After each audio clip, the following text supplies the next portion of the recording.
know exist. It's like a perk in the talk of this shit. Money swallowed like sis. Did it perfect in the kid. Got a billion who take on my hate. Look up the better put on the road I just spent. I know we got $1 million. The devil that shit ain't not cheaper again.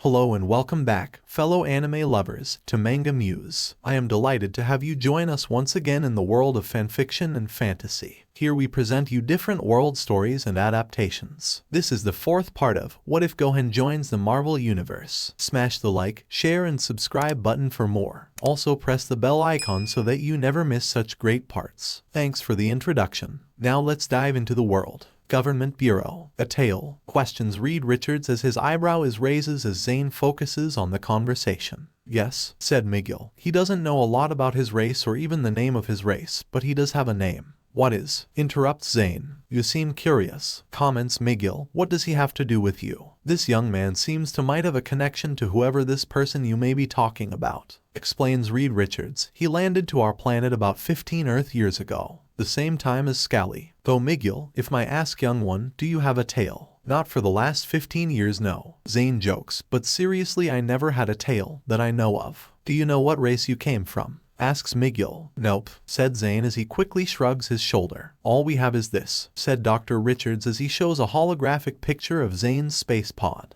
In that case, if what you're saying is true, then I can't take you the other at this time. Said Miguel. Why not? Asked Susan. Because we can't allow competitors in the Battleground tournament to interact with outsiders during this time. Explains Miguel. Don't be offended, it's just a rule that we can't make any exception to. I understand that, but is there really no other way to meet this person? Asks Reed Richards. There is no other way, said Miguel. The only other way for an outsider to meet him is be a competitor yourself. We're not here to fight. Explains Richards. Can we wait until after the tournament? You can, but there might be a problem with that, said Miguel. Why is that? You see, it might take an entire year. Interrupts Delon. An entire year, shouts Johnny. The tournament is placed into two events, explains Miguel. The first and current event is the opening, where the Battle Royale, and the 128 sections tournament. The final event is where the final 16 of the 128 tournament, and the surviving 16 of the Battle Royale compete in a 32 tournament. So for an entire year, nobody from outside this planet can meet with a participant unless the participant is from outside the planet or the outsider is a participant. Explains Delon. It's just a tradition we follow. So unless we enter this tournament, we have to wait an entire year for this guy.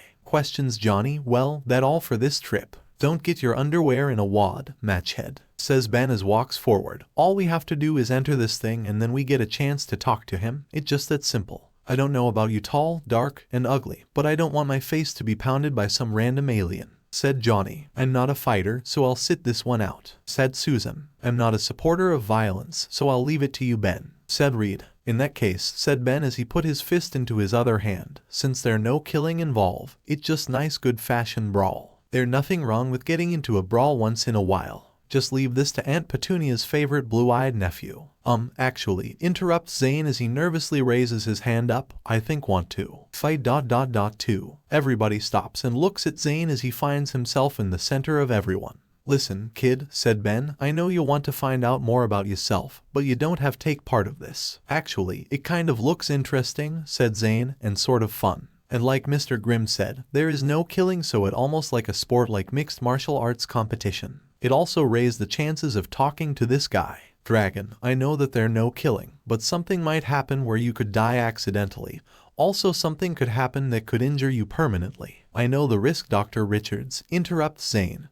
But it's my choice and, no offense Mr. Grimm, but I want to rely on my power to do this. Don't mention it kid, said Ben. Reed, I know you don't want this, but we don't have a say on what he wants to do, said Susan. Reed Richards just stood there, holding his chin as he is thinking on what to do and to say. After 5 seconds, he reaches his answer. Sue has a point, admits Reed, but we should see if you have the requirements to enter. That up to the sections that still haven't picked a representative for Battleground. Explains Miguel, you need to talk to the organizer of those sections. And you're just in time, said Delon as she has a holographic tablet of her hand. Section 41 and 92 still haven't decided on a representative. So let's just go talk to them, said Zayn. Section 41 might be interested in bringing Ben Grimm.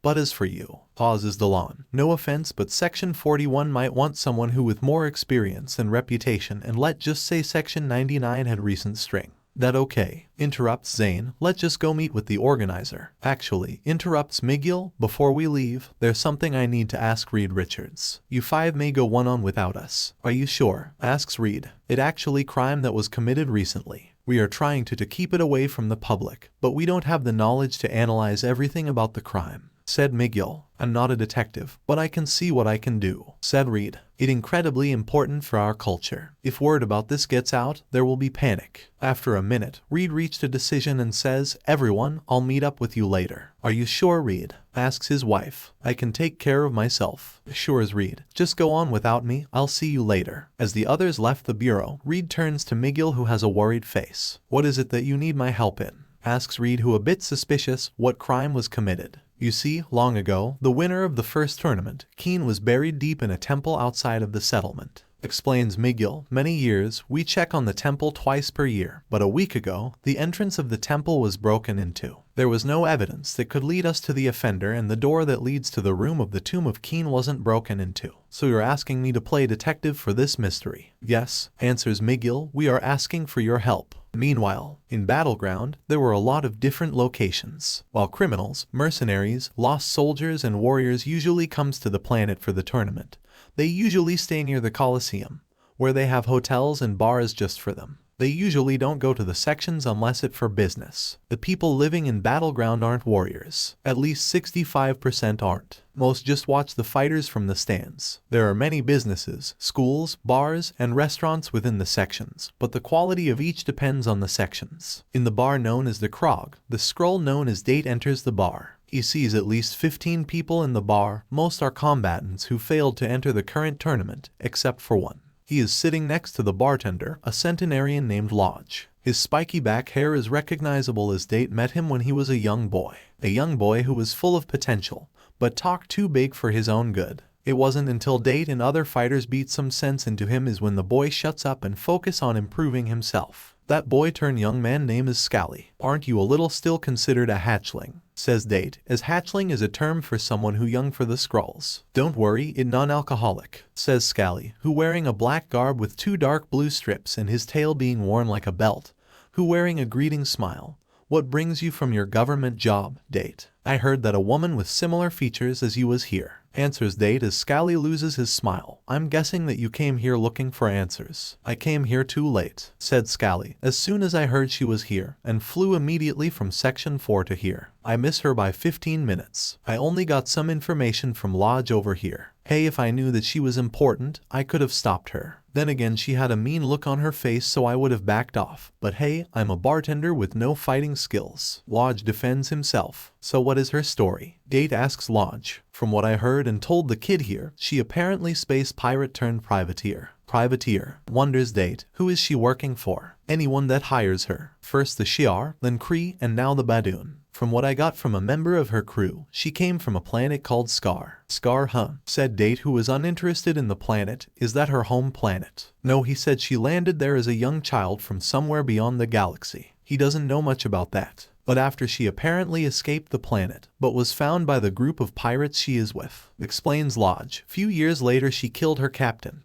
took over the crew, and became well known in her part of the galaxy to the point where the Nova Corps sends squad after her. Lodge moved in closer to the ears of both Scally and Date, who both lend their ears. From what he said, they used to have a total of 15 battleships under their command. Whispers Lodge. Used to. Questions Scally. They had a little encounter with the former herald of a certain devourer. Both Scally and Date eyes widen as they knew what Lodge was talking about. A being that guided the World Eater to planet for him to feast upon. The Asgardian armor, the Destroyer, Firelord, Terrax the Tamer, both air walkers, and the most infamous, the Silver Surfer. Each of them, especially when they burrow with the power the World Eater holds, the power cosmic, can destroy the species of an entire planet, while most can just destroy it without the power cosmic. Just the fact that a few remains of the pirate crew remains boggles the minds of Scally and Date. Which herald was it? Date asks in curiousness. If it was the surfer, then it's understandable because he the one who most likely show mercy. Lodge shakes his head, saying no, it was Firelord.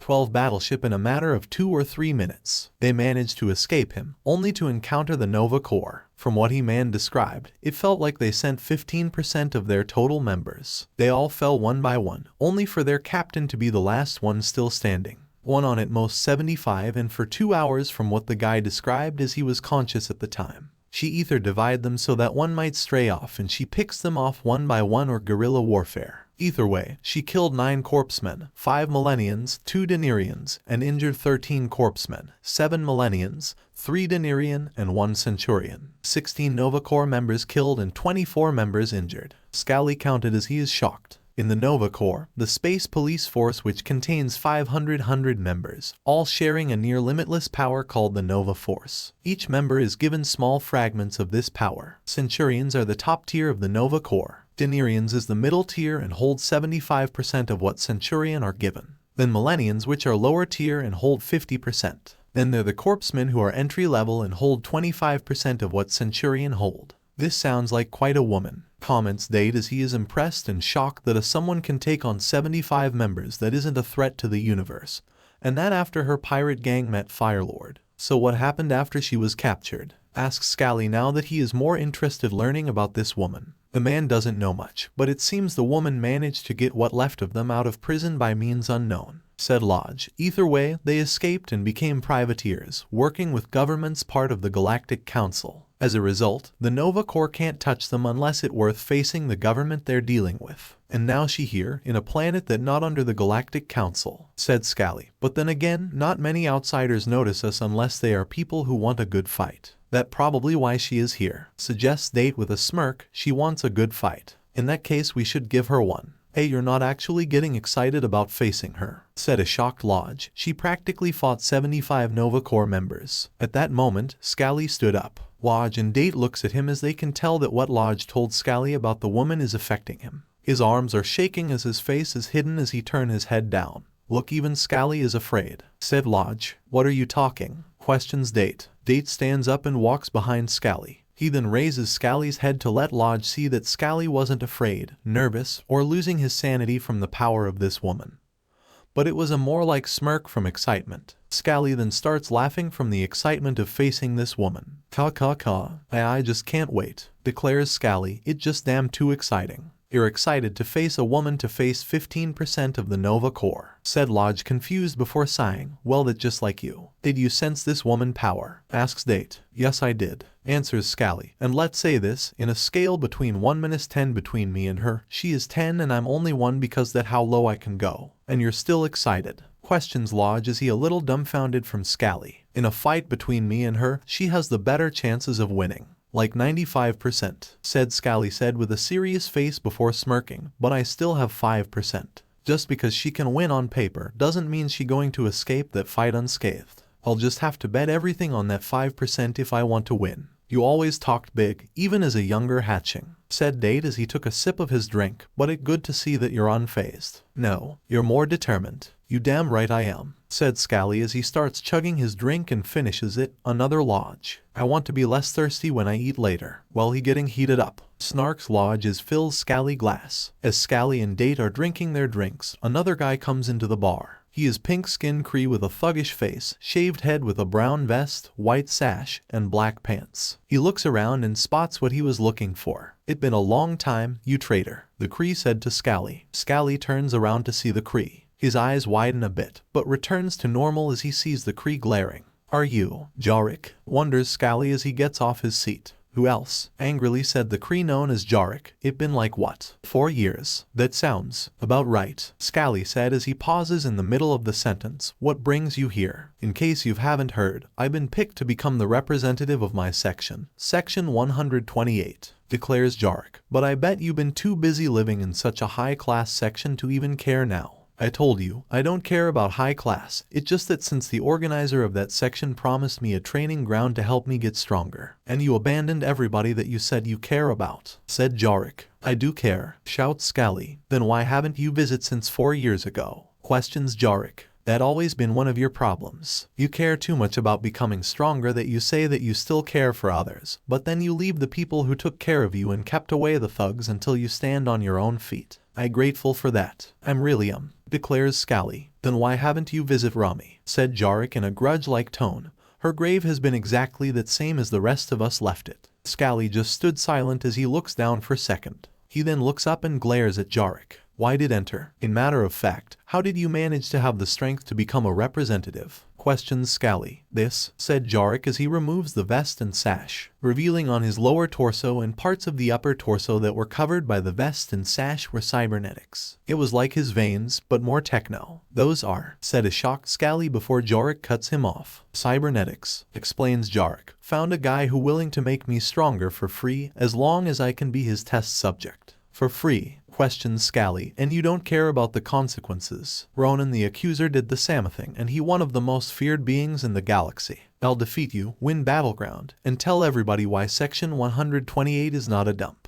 declares Jarek. Jarek, you're not Ronan and I don't care what your reason is, but I won't lose to you, declares Scally. I'm not the same 4 years ago, says Jarek as the cybernetics start to glow as his muscles starts to grow. I'm different. More powerful, more than enough for you. In that case, said Scally as he looks at Jarek, who about more than a feet taller than him, try to hit me. Hey, calls out Lodge, you guys are part of the tournament. I don't want to my bar or get in trouble because you two can solve your problems. Don't worry Lodge, said Scally in a cocky tone.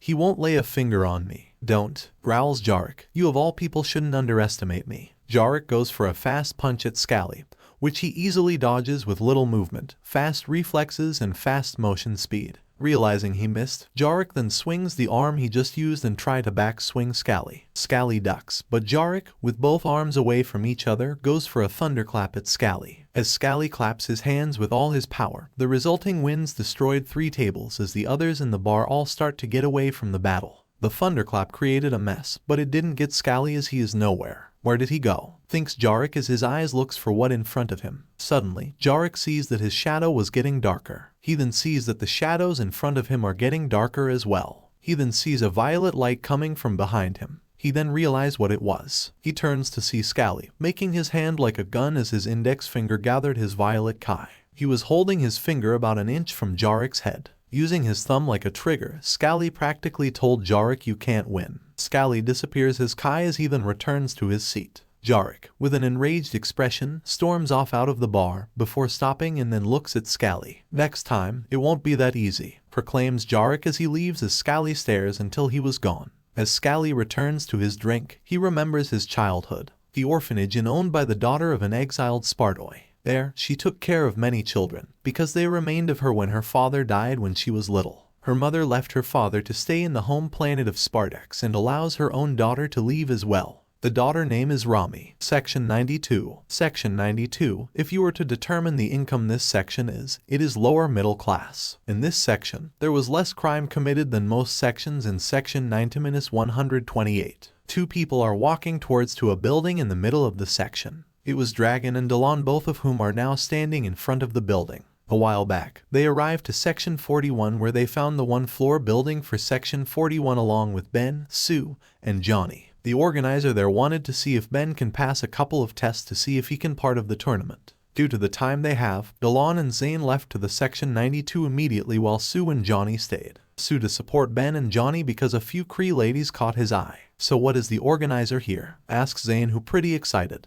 Yep, but it not going to be easy, explains Delon. Gim, the organizer here is pretty desperate for a representative. Section 92 haven't made past the first round since 100 years ago. And rumors have it that a lot of people from Pirate Crew also want to enter by becoming Section 92 representative. Delon then realized that Zayn has already opened the door and is about to go inside. Wait kid, shouts Delon, who both a little flabbergasted and little insulted that he already left. As she though, wow, he reminds me of Scally when he was young. Zayn goes inside and found himself being looked at by a lot of tough and strong looking people. All of them either have weapons, scary looking armor of garbs, or all 3, and with Zayn just wearing a gi with a cloak and a mask, he feels out of place. Please tell me this is the wrong place, thought Zayn nervously. I feel out of place. Dragon, don't take off like that, scorns Delon. Sorry, I got a little sidetrack, said Zayn feeling a bit embarrassed. Delon, yells an 8 feet human looking lizard or badoon with a huge scar that goes across the left side of his face.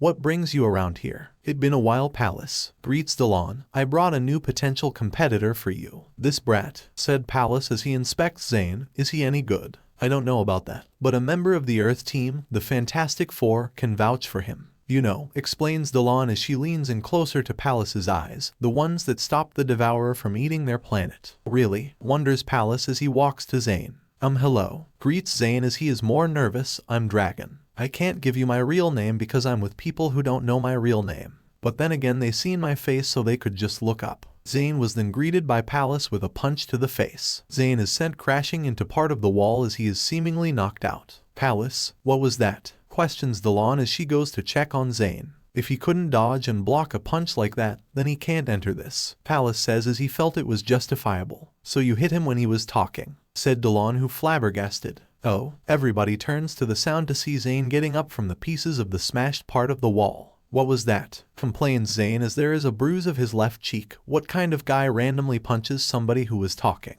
Palace looks at Zayn. He watches as Zayn gets up and curses under his breath. Okay, thought Palace as is impressed that Zayn got up after a punch like that. He can try out. Outside Krog. Hey, do you really want a drink now? Asks a blonde female with a ponytail, blue eyes, and a black and blue sleeveless combat suit with armored leggings, blue gauntlets, and with a sword to her right side. Your master might get mad. He just told me not to grab any attention, said a man with a gray robe, curly black hair, and blue eyes with glasses. I can trust myself. With them is another male, but with white short hair, purple eyes, and wearing the same clothing as the woman.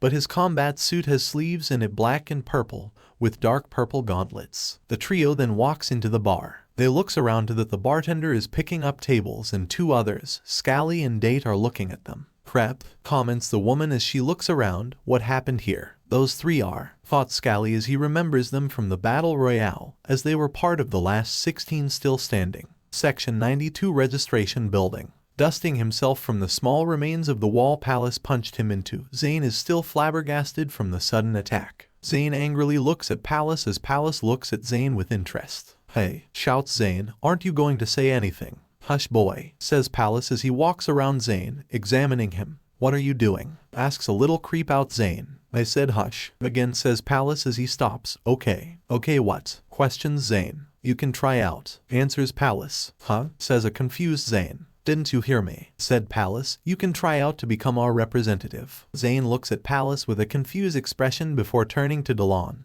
who just shrugs her shoulders. All of you, get downstairs now, Palace says to the others before turning to Zayn. You too. What just happened? Asks a confused Zayn to Delon. Didn't he just punch me through a wall a minute? That's just Palace's test to see how tough you are, answers Delon with a smile. Don't worry, you passed. Just go downstairs. Really? Says a surprised Zayn. Boy, yells Palace, are you coming or not? Yes sir, yells Zayn as he hurries downstairs. Zayn runs down the stairs to try and catch up to the rest of the group. When he reaches to the bottom room, Zayn is amazed as he sees huge ring in the middle of a very large room. It like boxing ring, but with no ropes in it, about 10 times larger. Zayn joins the rest of the group as Palace, who was watching the ring like the rest of them, turns around to the group. All of you have heard of the Battle Royale that took place yesterday, says Palace as some of the competitors nods in response. Well, we are going to have our own Battle Royale. All you, get inside that ring. Everybody goes and do what Palace told them as the group starts separate from each other as soon as they enter the ring.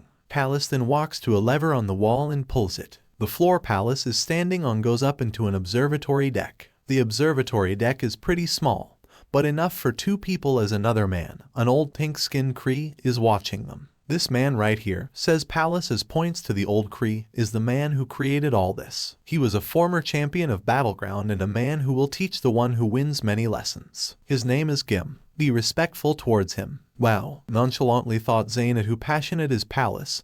He pretty intense. The rules here are different from the ones in the Battle Royale or even the normal tournament. Just like in the tournament, weapons can be used non-lethally. For those who can use anything energy-based is allowed, and armored is allowed as well. However, there are 2 ways to be eliminated, explains Palace. You're either knocked out or. Palace enters a command on the computer of the observation deck of the computer. The floor the ring is on starts to lower as water begins to fill up the floor. A giant pool replaces the floor as the ring is now 10 feet above the water. You're knocked out of the ring, says Palace with a smirk. For those of you that can fly, I recommend you don't. Otherwise, Palace has a paper airplane on his hand. He opens a window and throws the paper airplane. As the paper airplane flats above the ring, flashes of red lines so fast, Zayn could barely see them destroys the airplane. A couple of high-speed lasers could hit you, explains Palace. Don't worry, they might hurt you, but you're tough enough not to get killed by them. As you can see, no flying is allowed. Just good old ground combat. Well, nervously though Zayn as he watches the burning leftover pieces of the paper airplane falling next to him, there goes that advantage. I see all of you have spread out. Good, smirks Palace. All you have 5 seconds to prepare for the battle royale. What? Everybody shouts in unison as Palace starts counting. 5. Everybody rushes to get equipment ready for the fight. Zayn, who is wearing his weighted cloak, quickly stands in one end and prepares for a huge fight. 4. Zayn looks around to see some of his opponents are ready. He tried to scan their power. He was surprised as a lot of these guys are more powerful than him. He sees that a large humanoid reptile who has the biggest amount of power. He twice as powerful than Zayn. His scales look durably and his claws are huge. 3. Zayn turns to see a tall Kree male with armor and a huge axe along with a humanoid male alien with blue skin and a red fin on top of his head with a bow, an arrow looking at the humanoid reptile. 2. Zayn can sense that the tall Kree has the second biggest power while the red fin guy is lower than Zayn. But something about this guy seems different for Zayn. Zayn looks around to see that a lot of people are done getting ready. Some have armor, weapons, use their physical body or a combination of the three. 1. Zayn is ready. Some of these guys may be stronger than Zayn, but he's not going to let that stop him. Just because they have an advantage in their strength shouldn't mean they have an absolute guarantee of winning. Though Zayn as he is getting more mentally prepared, I have come this far. Nothing going to stop me. 0. Everyone began charging at the first opponent they see. Zayn sees a Kree with a sword coming at him. He dodges his downward slash and follows it with an uppercut on the Kree. The Kree goes flying across the ring, but doesn't go out. As Zayn sees the Kree getting up, he senses a threat behind him. He turns to see an arrow coming at him at his arm. Zayn tries to dodge, but it gashes his shoulder creating a cut. Damn, shouts Zayn as he sees the Centaurian looking at him with his bow out. His arrows actually cut me. What are they made out of? The Centaurian then disappears into the crowd of fighters as Zayn is trying to sense him out. Zayn then senses the Kree who he was fighting coming back to him as Zayn turns around. The Kree slashes his sword rapidly as Zayn dodges all of his attacks. Zayn then sees another alien in the corner of his eye, this time a beetle-like alien with 4 arms with 4 swords on each arms. The beetle-like alien then performs a 4-sword combo which starts with an upward slash with its upper right arm that Zayn dodges, but a thrust with lower left arm that gashes Zayn's upper torso. Crap, thought Zayn as he focuses on the beetle's attack. There are too much people here for me to concentrate. This is too crazy. At this rate, I'll be out. Zayn backs away from the beetle. He then sees a large amount of fighters all ganging up on the large humanoid reptile from before. It seems that the most likely to win was going to get eliminated. But it is from the truth. As the fighters with weapons try to jump attack on the reptile alien then outpowers that group ganging up on him as they were all blown away by his strength. Zayn sensed that alien is more stronger than what previously thought. In terms of physical strength, the humanoid reptile is 10-20x more stronger than Zayn. The alien reptile then uses his large arms to clothesline the 5 or so fighters in the air, out of the ring as they all fell into the water. That power, yells Palace from an intercom as he is commentary the match for fun, as expected of the reptile who survive an encounter with Ronan the Accuser. Beyond of Zizard. Zayn is amazed from this guy. In terms of pure power he got Zayn beat. Zayn beginning to doubt himself. He knew that he was at a disadvantage at the start of this fight. But never like this. He hears splashes around him as he turns around to see 3 competitors, with arrows on their backs, falling down to the water. Zayn then sees the Centaurian from earlier with his bow at hand, showing that he took those 3 down. 3 more goes down as the former captain of the Centaurian army, Lendu once again shows his accuracy with the bow. Comments Palace. Zayn glances down to the water to see that the water is pulling the defeated competitors to land as there are medics ready to recover and heal the down competitors. As Zayn is distracted, another alien, this time a red skin and yellow eyes humanoid with a spear at hand, throws at Zayn. By the time Zayn notices, it was too late as Zayn didn't have enough time to dodge. S%T, thought Zayn as his eyes widen as he sees the spear coming. I can't dodge this. Zayn closes his eyes as he prepares for the impact. But the spear never hits Zayn. Zayn opens his eyes when he realized that the spear didn't hit only to see that another hand grabbed the spear before it hits Zayn. The hand belongs to the tall Kree from before. The Kree then throws the spear back at the red alien, who dodges it. The Kree rushes and grabs the red alien by the head and throws him out the ring. Zayn is shocked on why this guy even helped him. He was an opponent after the same thing, a spot on the tournament. So why? Zayn questions the Kree as the Kree turns around and looks at Zayn. By the time Zayn realizes, the Kree has punched Zayn in the stomach. Zayn's eyes widen as he was given a huge blow from the Kree. Zayn walks backwards close to the end of the ring as the Kree glares at him as Zayn holds his stomach from the pain. "Child," said the Kree, "I've been keeping an eye on you from the start. You remind me of a great prodigy that lives on this planet. But it seems I was mistaken. I have his eye color and hair, but not his determination. You fight like a pampered child, never having to face a situation where survival is important. Many of these warriors fought in many bloody wars, battled hundreds, fought for their people, only to be abandoned by them. These are warriors who have seen desperation and fought for survival. They won't go easy for a child. You, who is unfamiliar with survival, cannot win a battle where the last man standing wins. You hold resolve as that of a stubborn child cannot win this battle. Maybe in the future, where you grown into a fine warrior, you'll make farther in this tournament, but until then." The Kree then pushes Zayn off the ring. "That is it for you." The Kree then turns around to join back into the fight as Zayn is falling to the water. "That a shame," thought Palace as he saw the Kree pushing Zayn. "And here I thought he make far in this battle. But it seems that he couldn't make it past the first 20% eliminated. 2 more eliminated by the former captain of the Kree Empire, and a man that fought alongside Ronan, the impaler of the Kree, Creed." Palace continues in his commentary as Beyond then turned to Creed and glares at him. "You," yells Beyond at Creed to grab Creed's attention. "I'll avenge my loss to Ronan through you. Come and try," declares Creed. "After we finish with the rest of these warriors, let you and I have a battle that unfortunately, the rest of Battle World won't see." "Agreed," confirms Beyond as the two returns to fighting the other opponents of the Battle Royale. In the end, it seems that last two would probably be Beyond and Creed. Palace says to Gim in private, although that Lendu Archer seems good enough as well. If he finds a way to pierce those hard scales of Beyond, then he has a shot to win. "That boy," says Gim as he stands up from his seat. "What is he? Probably a human from Earth. When he took my punch, I thought he had potential," comments Palace, "but it seems I was wrong. Then why haven't I heard the water splashing?" Palace took what Gim said in. His eyes widen as looks at the medics, but couldn't see Zayn coming in. From Palace's and Gim's point of view, from the observation deck, the place where Zayn has fallen through was across from them, resulting in them can't seeing who falling from that area, as it is their blind spot. "Get me a camera drone over there now," commands Palace as the workers there get one. They unleash the drone over to where Zayn is seemingly was eliminated from. The drone gets a clear view of the blind side as Palace grabs a tablet of the visual the camera drone is getting. What Palace sees shocks him. "Well, I'll be," says out loud a shocked Palace. Tomb of Keen. The tomb of the first champion of Battleground. A man going by the name of Keen is located near the outskirts of the capital of Battleground. Reed Richards, along with Miguel. Back when Reed was entering Battleground, he can only see the capital city as a mark of the civilization in the planet.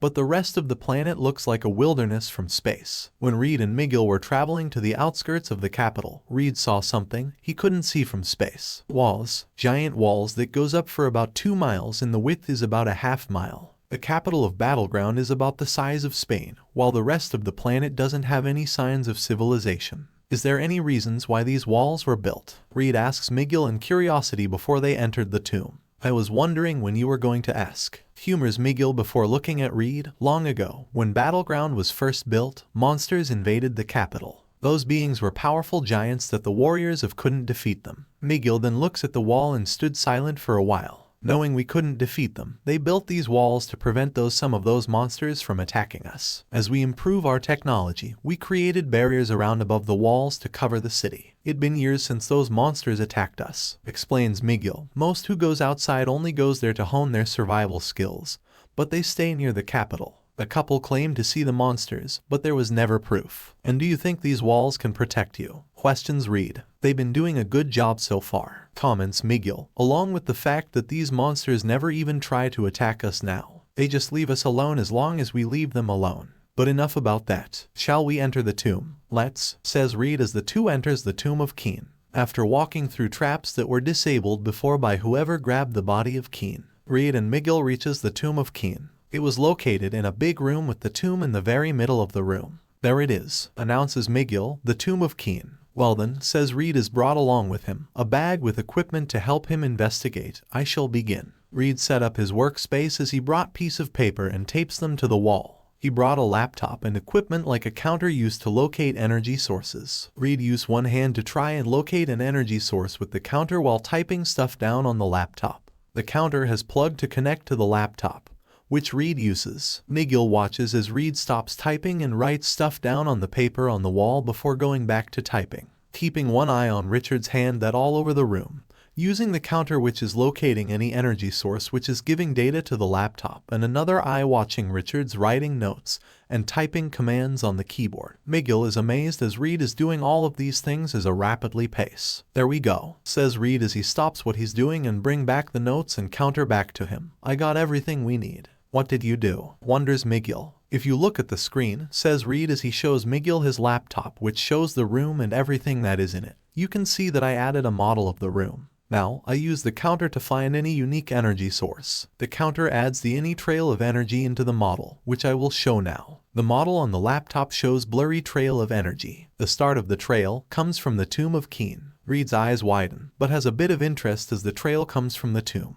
But the energy is mostly gathered next to the tomb, showing that whatever happened, the source of that energy was standing near the tomb the most. But the most curious thing is that the wall across the exit of the room has 5 similar energies coming out of it. "What does this mean?" asks a shocked Miguel as Reed examines the wall. 5 unique but similar energies came out of that wall, the same energy that was also around that tomb. The tomb is filled with that energy, meaning that whatever entered this room, it's hang around the tomb the most. This could mean that they had difficulty with the tomb, but for some reason, Reed couldn't believe that. Reed then looks at the tomb, examining every angle of it. As Reed looks at the tomb from the front of it, he notices something. Was the tomb always crooked? Reed asks Miguel. "What do you mean?" wonders Miguel as he looks at the same angel Reed is looking at. "Look, it shifted a bit counterclockwise," explains Reed. "You're right," said a shocked Miguel. "Let me see something," says Reed as he stands up. Reed goes to lower right side of the tomb and pushes it counterclockwise. As Reed makes an 180-degree turn, 5 doors that on the wall across the exit open upward as it shows 5 more tombs divided by. "Wow, what is this?" questions a shocked Miguel as Reed goes up to the middle tomb. "Miguel, do you have any clue what was in the other tombs?" questions Reed. "No," yells Miguel as he looks at the other tombs. "This room is supposed to house just Keen. How could 5 more others be here as well?" "Miguel, just how exactly is Keen?" questions Reed. Section 92 Registration Building. "Well, LB, the screen that was shown to Palace and Gim is Zayn, who has his fingers deep inside the side of the ring, whose feet are about 2 or 3 inches from the water. Dragon from Earth. He's still in?" questions a shocked Palace as Gim looks on with interest. Zayn, who has his fingers buried within the side of the ring, closes his eyes as he concentrates on his Kai. "I will not lose," declares Zayn as uses all of his strength to pull himself up high as he then grabs the floor of the ring. He uses his Kai sense to see that nobody is near him as he pulls himself up, back into the ring. He is back in," says Palace as he is amazed. "I really thought that was it for him." As Zayn takes a breath in, he sees the Kree swordsman who attacked his first, saw Zayn getting back up. He then charges at Zayn. "These guys won't go easy on me," says Zayn to himself as he then takes off his cloak and throws it in the water. "Then the same goes for me." The cloak creates a huge splash as the swordsman goes for a horizontal slice at Zayn. Zayn dodges it by ducking and then uses his Kai blast at the swordsman's hand, causing to let go of his sword. Zayn then jumps above the swordsman, hooks his arms on the swordsman's arms, and throws the swordsman into the water. The beetle alien comes back as well as he uses another 4-sword combo. This time, Zayn can see the pattern and dodges the rapid attacks. He sees an opening and kicks the bug's face and follows that with a point-blank Kai blast that sends the 4-armed alien flying to the wall as he then falls into the water. Creed saw the whole thing as he's surprised that Zayn never got out. Zayn notices Creed and gives a deadly glare. "You don't underestimate me," Zayn yells to Creed as a Shi'ar comes straight at Zayn. Zayn notices it as he rushes straight towards the Shi'ar. Zayn, being faster than the Shi'ar male, knees the Shi'ar in the gut. The Shi'ar, with special gloves on his hands, grabs hold of Zayn and uses the gloves to electrocute Zayn. "Arragh!" screams Zayn as the electricity is sent to his body. "They have you now," says the Shi'ar warrior before Zayn looks at the Shi'ar.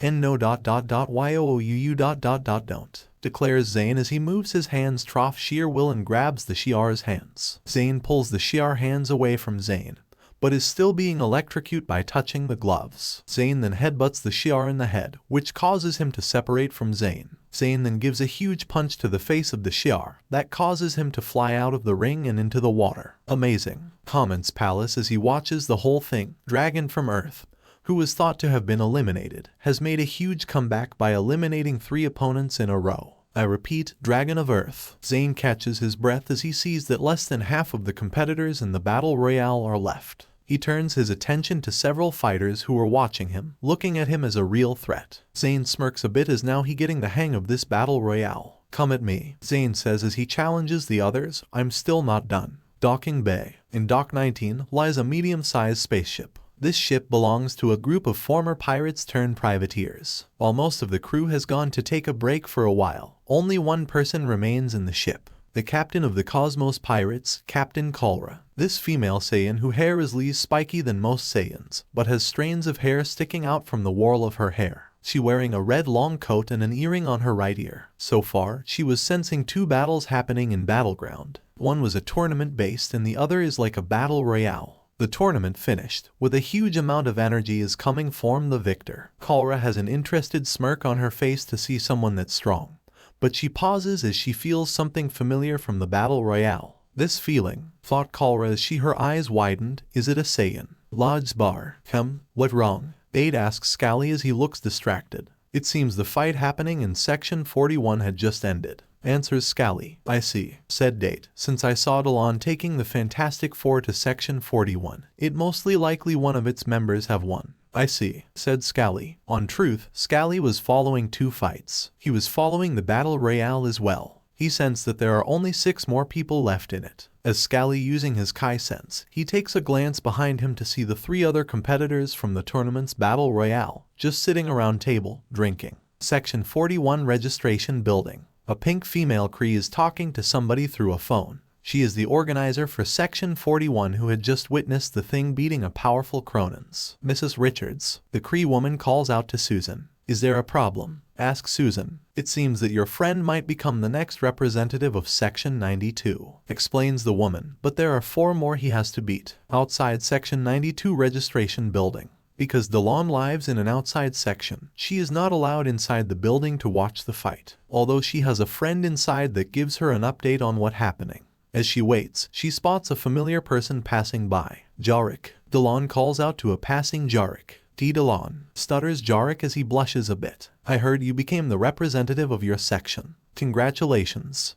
Thank you. Jarek says nervously. That really means a lot. Hey, I just met a guy that reminds me so much of Scally, says Delon as this grabs Jarek attention. Someone like Scally, wonders Jarek. Well, the only things they have in common is spiky black hair and eyes, although their hairstyles are different and he doesn't have a tail, explains Delon. But maybe they could be the same species. Scally's species, thought Jarek. Hang on, says Delon as she grabs her tablet as she got an update. Well, it looks like things are getting heated up. What's happening? Asks Jarek. The guys fight to become the next representative of Section 92. Well, says Delon as she gives Jarek a closer look of it. Section 92 Registration Building. Out of the 4 remaining competitors of this Battle Royale, Zayn is the most exhausted as the other 3 are less tired than him. Zayn looks at the final 3 he has to beat to win. The remaining 4 all look at each other and takes cat-eye on the next thing they are going to do. This is the final showdown for the final spot in the Battleground tournament. It all comes down, shouts Palace. Who going to win? Why are you commentary? Asks Gim as he has his palm on his face. There is no audience to hear or see this. It just doesn't feel right with no commentary, says Palace as Gim just sighs. Do what you want, says Gim. In that case, shouts Palace, who getting fired up. We just received word that Ben Grimm of the Fantastic Four had just took the remaining spot PF the tournament. I see, thinks Zayn as hears and smiles. You made it, Mr. Grimm. With this battle is for the final spot of the tournament, yells Palace. Who will take this? The Manhunter from Zizard, Beyond. The former Soliter of the Centaurian army, Captain Lendu. The former captain of the Kree Empire, Creed the Impaler. Or the rookie from the Milky Way galaxy, Dragon of Earth. Which of these warriors will take this? Section 92 Registration Building. Underneath the building for registration to become the next representative of Section 92 for the Battleground tournament. 4 competitors stare down at each other as the 4 are facing across from each other on different ends of the circle ring. On the first side is a 9 feet reptile-like humanoid alien, whose nickname is Manhunter. This juggernaut name is Beyond from the planet of Zizard. On the second side is a Centaurian, a race of blue-skinned humanoids with a red fin on the top of their head. This Centaurian is a traitor of his race's army, due to selling information to their enemies. This calm and calculating Centaurian is named Lendu. The one on the third side, across from Beyond, is a 7-feet blue Kree with black space armor and an axe with a hammer on the back of it. This Kree is the disgraced captain of the Kree Empire due to attempting to rebel against the aristocrats, only to fail and be banished. His name is Creed, who earned the nickname the Impaler. The competitor on the final side, across from Lendu, is the main character of the story and a Saiyan raised in the Marvel universe. Born under the name Urid, raised with the name Zayn Dalton, and created the name he is known as under the tournament and his home, Dragon. Unlike the other three, Zayn has no prior experience in this tournament. Lendu, 6 years ago, manages to get to round 3 before losing by the one who would become the champion at the time. That is the most far he has ever gotten. Creed first entered the tournament the first 4 years ago, where his name was at its prime at the time. He made it to round 3 at the time, and the most he has ever gotten was 2 years ago in round 5. Leon entered the first time 2 years ago, where he made history by becoming the first rookie to make it past round 4 in years, making it to the final 8. His power and durability only lasted until round 5, but if he wins against both Creed and Lendu, he'll become a favorite to win this year. There are certain characteristics that shine about the four. Creed has experience, combat skills, and a vast knowledge of tactics and strategy. Lendu is a better strategist than Creed, with amazing accuracy and a quick sleight of hand with his bow and arrow plus a trump card he's been saving for later. Beyond has power that surpasses Zayn, Lendu, and Creed and survives blows that can level a city. He also has impressive running speed, making him a little like the Juggernaut. Zayn, on the other hand, is much faster than the other three, can fly at the speed of sound, can manipulate his own energy, the potential to rapidly improve in this match, and has a new technique at this point he's been thinking about using. The four starts to wonder which is the first one they will fight. Beyond wants to fight Creed to avenge his loss to Ronan the Accuser, focusing on taking Creed down. Creed, on the other hand, want to use the minimum amount of energy against these guys, saving his energy for the tournament. His strategy calls for the other three to focus on each other, but from the look from both Beyond and Dragon, that's not an option. Zayn wants to survive this battle and win, but he also wants to defeat Creed one-on-one. He wants to pay back Creed for insulting him and almost eliminating him by eliminating Creed. Lendu, on the other hand, has the same strategy as Creed, but unlike Creed, he has a lesser target than him. Who will be the first one to strike? Palace says with excitement as he focuses on who will make the first move. Zayn has a smirk on his face as he thought of a plan. As far as they know, he can only fire energy blasts. They don't know that Zayn can much more than that. He looks to Lendu, who's ready to fire 3 arrows, then at Creed, who using the other side of his axe, the hammer, and Beyond, who looks like he in a sprinter's starting position, ready to charge at someone. Zayn put his right hand into his left and begins to charge his energy into his right fist. As his fist starts to glow, Zayn got everybody to focus on him. Zayn looks at all of them before turning his head to Lendu. What is he up to? Thinks Lendu as he tries to predict what Zayn going to do. Is he really going to attack me?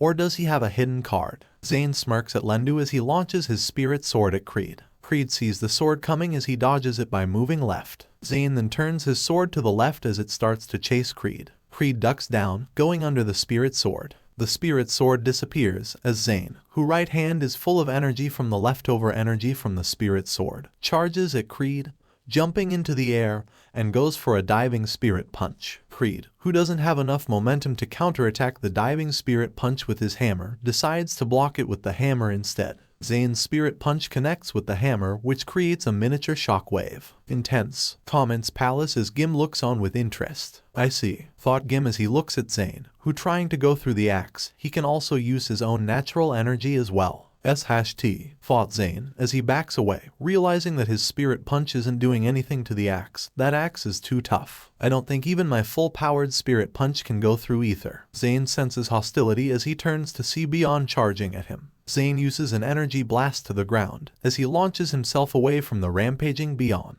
During that time, Creed focuses his attention to Lendu, who shot 3 arrows at Creed. Creed uses the large gauntlets he wears to block the arrows. Creed stares down with Lendu as Lendu has 5 more arrows ready to fire. Meanwhile, Zayn is currently being chased by Beyond. Zayn turns around and fires a barrage of energy blasts at Beyond, but that produces no results. Zayn then puts his right fist into his left hand like the last time with Lendu. This causes Beyond stop in his tracks. That stamps. Thinks Beyond, is he going to use that attack again? Zayn charges his energy into his fist as Beyond has a determined look on his face. I won't let him, thought Beyond as he charges at Zayn. Damn, I can't get it into full power, thought a pretty annoyed Zayn. I hope this is enough. Zayn fires his best long-range attack, the Spirit Blast at the charging Beyond. Beyond gets hit with the attack head-on as the Spirit Blast engulfs Beyond. Zayn feels confident that Spirit Blast could blow Beyond out of the ring. Beyond isn't durably like the Abomination, who pretended to look like he was taken out by the Spirit Blast so that Zayn guard would be dropped, but Zayn learns from his mistakes as he senses Beyond's energy. Zayn eyes widen as he can tell that Beyond is still where he is before the attack. What? Thought Zayn as he fires more energy into his attack, only for Beyond to keep slowly coming closer. What Zayn couldn't tell is that Beyond has his feet in the ground to keep the attack from taking him out of the ring.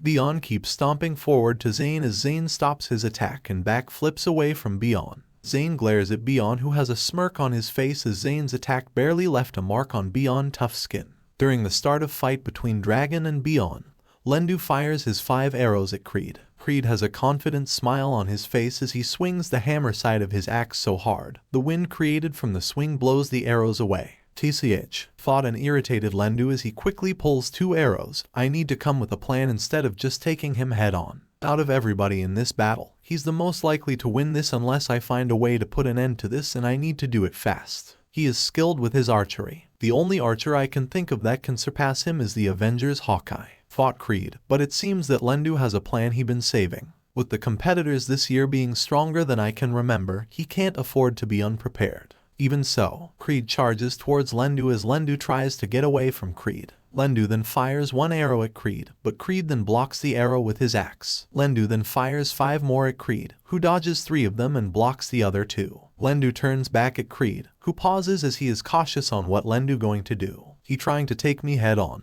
thought a cautious Creed as he is on guard, so he does have a plan. Creed focuses on Lendu, who has a smirk on his face. Creed then hears Lendu whistling from Lendu, who has 2 more arrows ready to fire. He fires the arrows, which Creed effortlessly blocks it with his axe. As Creed prepares to go on the offenses at Lendu, before he felt something piercing his right shoulder. Creed turns his eyes at an arrow with a glowing red line in the middle in his right shoulder. What is this? Furiously yells Creed as Lendu looks at him. My first trump card, says Lendu as he whistles the arrow out of Creed's shoulder before Creed can grab it. This is going to be troublesome, thought Creed as the psychic arrow flies around him. Come back and face me, yells Beyond as he is chasing Zayn around their half of the ring. No thanks, responses Zayn as try to bring some distance between them. Still, what can I do? Since he looks like a crocodile, I'm guessing he can smell where I am, so getting behind him is out of the question. Even if I can get behind, can I even damage him? I need to come with a plan and fast. Zayn spots Creed and Lendu clashing and quickly thought of something. I hate to admit it, but I can't beat this guy in my current level, so I may as well create a Scrabble between the 4 of us and hope this works out for me in a way, thought Zayn as he rushes to the Creed-Lendu battle, firing 2 arrows at Creed, who dodging the arrows. Lendu smirks as he sees Creed losing his concentration because of Lendu's psychic arrow. Lendu whistles the arrow tie attack Creed as Creed tries to block it. Creed is then hit by Lendu, who fires an arrow at the side of Creed's left leg. The psychic arrow then hits Creed in the side of his left arm, then removes itself before Creed can destroy it. Damn, thought an irritated Creed. At this rate, if I don't find a way to counter this, otherwise I'll find myself out of this competition. I put him in a corner, good, thought Lendu as he prepares to fire 3 arrows. My quiver is at about half done, so I need to end this now. The medics are on standby, so I'll just have to bleed him out, just throw him off the ring, and let the medic do their job. As Lendu fires his 3 arrows, but they miss as they serve as a distraction so the psychic arrow can do its job and penetrate the left foot of Creed. Creed then smirks as he ignores the arrow and charges at Lendu, who takes this chance to fire an arrow at Creed's upper torso. Before they can even clash, Zayn suddenly appears between them. What? Thought Creed as Zayn charges energy to his hands. Dragon, thought Lendu as he aims his bow at Zayn. Zayn then put his hand on the ground and emits his Kai, sending flying up into the air above Lendu and Creed. Lendu and Creed then realize Beyond is also here as Zayn gathers more energy to his hands, which gets Lendu and Creed nervous as they see Zayn's hands are glowing.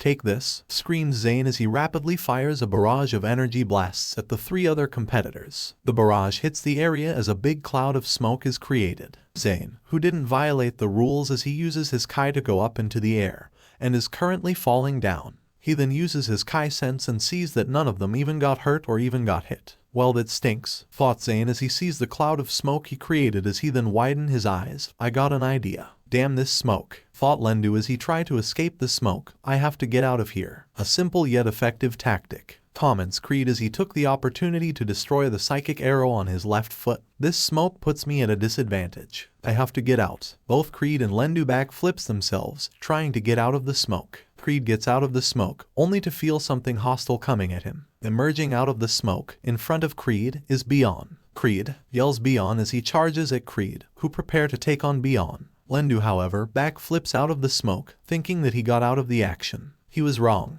Lendu stops retreating, only to feel the wind being drawn from something behind him. He turns his head to see Zayn, with his right fist in his left hand, charging his Kai into his right fist. Was this his plan? Thought Lendu as Zayn gets ready to attack Lendu. Spirit Punch, Lodge's Bar. As the battle in Section 92 seems to be drawing to a close, in Lodge's Bar, Scally closes his eyes as he trying to visualize the fight. While he sees that the most powerful is the Manhunter, Beyond, he believes the most likely to win is Creed, due to his strength can hold its own against Beyond and his experience and fighting skills dominates the rest. At this time, he senses Creed fighting Lendu and Beyond chasing someone. Who Beyond chasing? Thinks Scally as he felt something from the other guy. Why does his energy feels familiar? How is the battle so far? Asks Date as he takes a drink. It seems Creed is having trouble with someone he fighting, but from the guy's power, it seems to be Lendu. Beyond seems to be having chasing another, explains Scally. Creed versus Lendu, huh, said Date, well that a fight I'd paid to see. Lendu the type of guy to have a plan before a fight. If one plan fails, he'll just use a backup. On the other hand, said Scally as he guesses what Date is going to say next. He powerful, but he tend to let his guard down when it seems the fight will be easy and a bit of a hothead. Date says as he looks at Scally, do you know what happened to him in the past? What happened? When he was living in his home planet of Zizard, he used to be a top warrior in his village. He used to have a wife and child and respect from his village. One day, during the days of the Skrull Kree War, the Kree occupied the planet to use as an outpost for the war. During the crisis, Beyond was chosen to lead his fellow warriors from his village for a decisive battle. Explains Date. Beyond received information about a squad coming to the village. Beyond decided to use that opportunity to capture some Kree to gain information. And then what? Asks Scally. It turns out that there was a squad, but their mission was to plant explosives around the village while they hid in a cave. When Beyond led his men to the squad had no choice but to activate the explosives onto one spot, resulting in Beyond and his men to be trapped under the cave. Many of Beyond's men died and by the time they got out, their village was occupied by Ronin. Beyond ends up slathering many Kree, but when he challenged Ronin in front of his whole village, Date continues explaining before pausing. You know, Ronin offered Beyond a chance to surrender. The war was coming to a close, that even if Beyond were to kill Ronin, the Kree was still going to win.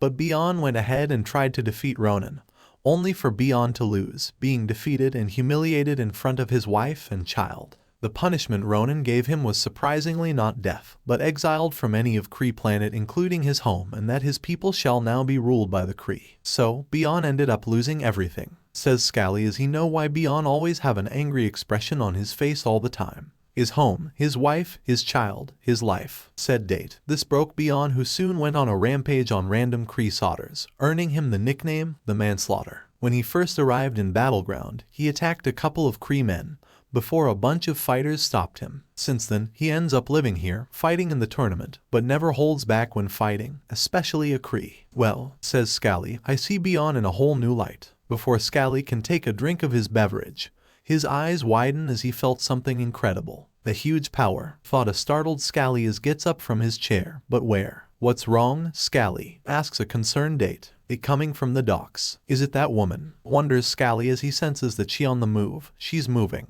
Where are you going? Asks Date as Scally starts to leave the bar. That woman, said Scally as he turns his head to Date. I sensed her. She going somewhere. Wait, Scally. Date yells to Scally as he tries to stop Scally by stretching his right arm and try to wrap his arm around Scally. Scally was too fast as he dodges Date's arm and exits the bar and flies towards the female Saiyan. Of all the reckless, Date tries to say as he gets and tries to chase down Scally. Date set his legs on fire and grew wings from his back. He uses his wings to get him to the air and uses the fire on his legs to accelerate after Date. The 3 Battle Royal winners were looking at the scene as Lodge is going outside, yelling at Date and Scally about not paying. "Hey," said the blonde woman with a shocked expression, "did that Skrull just use 2 different powers?" "Yes," said the man with the black cloak, "he probably a genetically engineered Skrull that can use the abilities of certain beings, a super Skrull." Section 92 Registration Building. Spirit Punch. Zayn goes for the winning punch as he uses all his power to knock Lendu out of the ring. He knows he can't underestimate anyone in this fight, so he's going to use everything in his arsenal to defeat them all. Zayn thought that manages to hit Lendu, but by the time Zayn realizes, Lendu disappears from Zayn's sight. What? Says Zayn out loud. Where did he? Something hits Zayn in his right shoulder as Zayn turns to see an arrow in his shoulder. Zayn looks behind him and widens his eyes as he sees Lendu, who's somehow gone from standing in front of him to several feet behind him. "Verga!" screams Zayn as he takes the arrow out of his shoulder. "When did you get behind me?" "That's for you to find out," says Lendu as he fires 5 arrows at Zayn, who fires his Kai Blast to incinerate the arrows. Lendu keeps firing arrow after arrow as Zayn keeps firing his Kai Blast at the arrows. Zayn sees an opportunity as Lendu is reaching his quiver for more arrows and rushes towards Lendu. Dodging arrows, Zayn soon finds himself inches in front of Lendu. Before he can even attack Lendu, Lendu disappears in front of Zayn again. 2 arrows hit the back of Zayn's left leg as Zayn screams in pain. "Damn," thought Zayn as he turns around to see Lendu behind him again. How is he doing that? Is he that fast, or is it something else? Zayn charges his Kai to his hands and fires an energy wave at Lendu. Lendu barely dodges it as he sidesteps to the left and fires more arrows at Zayn. He just moved out of the way at a speed where he only barely dodged my attack. If he really fast, then he could have easily dodged my attack. So how is he getting behind me? Thought Zayn as he dodges Lendu's arrows. Zayn fires a Kai Blast at Lendu, who fires 2 arrows negate the Kai Blast. Zayn then rushes at Lendu as Lendu pulls an arrow from his quiver and aims at Zayn's right leg. Zayn then jumps up to the air and fires another energy wave at Lendu. Lendu disappears in front of Zayn again. Zayn quickly turns his body around and fires a Kai Blast at the ground behind him. To his surprise, Lendu wasn't there as an arrow hits Zayn in his right leg. "Bruh," screams Zayn as he crashes to the ground, unable to land due to arrows in his legs. A small cloud of smoke covers the area Zayn is as Lendu is on guard and aims an arrow at the smoke. Emerging out of the smoke are the 3 arrows that were on Zayn's legs. The smoke disappears as coming out of the smoke is Zayn, who panting as he regaining his stamina. "I saw it," thought Zayn as he is on guard, ready to take on Lendu's arrow. He didn't move fast, he teleported. Zayn is starting to get nervous. He never fought a teleporter before, especially an archer whose arrows are ridiculously sharp. Lendu fires his arrows as Zayn barely dodges them, getting a cut on his left arm from one of them, as the injuries on his legs are starting to slow him down. Zayn falls back away from Lendu to create some distance. Zayn feels blood on his legs as he has an annoyed look on his face. "Damn, at this rate, I'll lose conscious due to losing blood," thought Zayn as he tried to think of a plan. "If I try to go for hand to hand, he'll just teleport behind me or to the side. I need find a way to keep a close eye on him." Zayn tries to think of a way to see the whole ring so that the area Lendu can teleport in is limited. Zayn then thought of a way, but Lendu then teleports again. Zayn turns clockwise as fast as he can, deciding to rely on his reflexes to dodge or block Lendu's arrows. An arrow then pierces Zayn in his left shoulder as it turns out Lendu teleported to the left of Zayn. "Gah!" screams Zayn as he quickly gets away from Lendu. "There goes my left arm. I need to get to a corner fast." Zayn backs away from Lendu, who fires 10 arrows at Zayn. Zayn tries to use his Kai Blast from his right arm to block them. 3 arrows broke through as Zayn barely dodges them, with one of them glazing the back of Zayn, causing a cut. Zayn manages to get to a corner of the ring. What is Dragon doing? Wonders Palace as he is still in commentary mode. Has Lendu literally drawn Dragon to a corner? No, thought Gim as he curiously looks at Zayn. He thought of a smart move to widen his view of the ring. Well, that was a smart tactic to counter my teleporter, thought Lendu as Zayn charges Kai to his right hand. By drawing himself to a corner, his view of the ring increases. He can now see the whole ring in front of him. Lendu looks at his belt. There is an inventor in Battleground that owes Lendu a favor. To repay that favor, the inventor gave Lendu a prototype belt that allows him to teleport. While there are no defects with teleportation itself, but there are 3 weaknesses in which an opponent can use to their advantage. Weaknesses that Zayn hasn't discovered yet. I could have wrapped this battle up if I had my Yaka arrow. If I knew that Creed and Beyond was going to be in this fight, I would have brought more, since Creed destroyed the one I brought, thought Lendu as he fires more arrow at Zayn, who keeps blocking them with his Kai blasts. At this rate my quiver will run out of arrows. I was saving so much of my arrows for the actual tournament, but it seems that was a mistake. A huge shockwave distracts both Lendu and Zayn after Zayn pulls out the arrow in his left shoulder. Zayn's eyes widen as he sees Creed and Beyond matching each other blow for blow as Beyond uses his fist and Creed using the hammer side of his axe as they swing their attacks at each other. Zayn looks at the ground of their side of the ring and it filled with holes. Zayn then sees that Creed and Beyond have injuries on their body, but looks like they are just getting started. TCH, said Lendu to himself, those guys really are monsters. Zayn just looks at the fight between Creed and Beyond. They weren't fast, but the agility of Creed allows him to dodge Beyond's attacks and his strength can actually injure Beyond. Zayn couldn't even stop Beyond, much less break through his skin. Zayn is starting to feel small. He's starting to feel weak, just like with the abomination. I hate that, said Zayn to himself as he grabs his chest. I hate this feeling. I always hated it. Zayn then starts to charge up his Kai to its maximum as Lendu turns to Zayn. What are you up to, dragon? Demands Lendu as he aims an arrow at Zayn. That's for you to find out, says Zayn as he engulfs his muscles with his Kai. Cover my muscles with my Kai like I'm massaging it. What? Wonders Lendu as he has no idea what Zayn is saying as he fires an arrow at Zayn, who catches it. I'm sorry, says Zayn as he crushes the arrow on his right hand. Did that belong to you? Zayn has a determined look on his face as his muscles became more revealing. Did you? That a lot of species can only use a certain percentage of their overall strength, asks Zayn as the ground below him cracks a bit from the Kai he is emitting. That includes my species, whatever they are. You see, a teacher of mine taught me a technique allows me to use the remaining percent of my overall physical strength. It took me a while, but I got it down. Deo no Tsuyo, Muzu Ken. Zayn squats down a bit as his muscles start to grow little by little and become more revealing as he closes his eyes. Zoka, screams Zayn as he became more muscular, looks at Lendu in the eye, and smirks a bit. You had your fun, but now it's my turn, Legolas. It's Lendu. Lendu corrects as he reacts to Zayn firing a Kai blast at him. Lendu dodges it, but Zayn charges more Kai to both of his hands, even thought his left arm is injured. He rapidly fires at Lendu who dodges most of them and fires more arrows at Zayn, who blocks them with his Kai blasts. Zayn charges more Kai to his hands and fires a huge Kai wave attack at Lendu. Lendu reacts by teleporting away from the attack. Zayn sees where Lendu teleported to and rushes to him. Lendu grabs 4 arrows, aims them at Zayn and fires. Zayn dodges all of them as finds himself in front of Lendu again and pulls his right fist back. Lendu reacts by grabbing an arrow and aims to stab Zayn in his right shoulder to stop him. The result is Zayn punching Lendu in the stomach as Lendu's eyes widen from the development. Lendu is sent flying almost across the ring as his body lands and starts rolling on the ground. Lendu gets back up, but Zayn appears in front of him and knees him in the lower torso, following that with an elbow at the side of Lendu's head. Zayn then gives a roundhouse kick to Lendu's head that sends Lendu flying, almost getting Lendu out of the ring, before Lendu drops to the ground, stopping his elimination. Lendu struggles to get up. Before Zayn can eliminate Lendu, Lendu once again teleports out of the way. Zayn uses his Kai sense to see that Lendu behind him, backing away from Zayn as he aims an arrow at Zayn. Zayn starts to breathe heavily as his muscles go back to what they were before. Well, that power-up was great while it lasted, comments Zayn as he felt his body getting stiffer. I should have done that from the start, but you should always have a secret weapon at just in case. What did you just do? Questions Lendu. I pulled you into corners throughout this match, but suddenly you just gained the advantage. Didn't you hear me? Says Zayn. It's a power-up,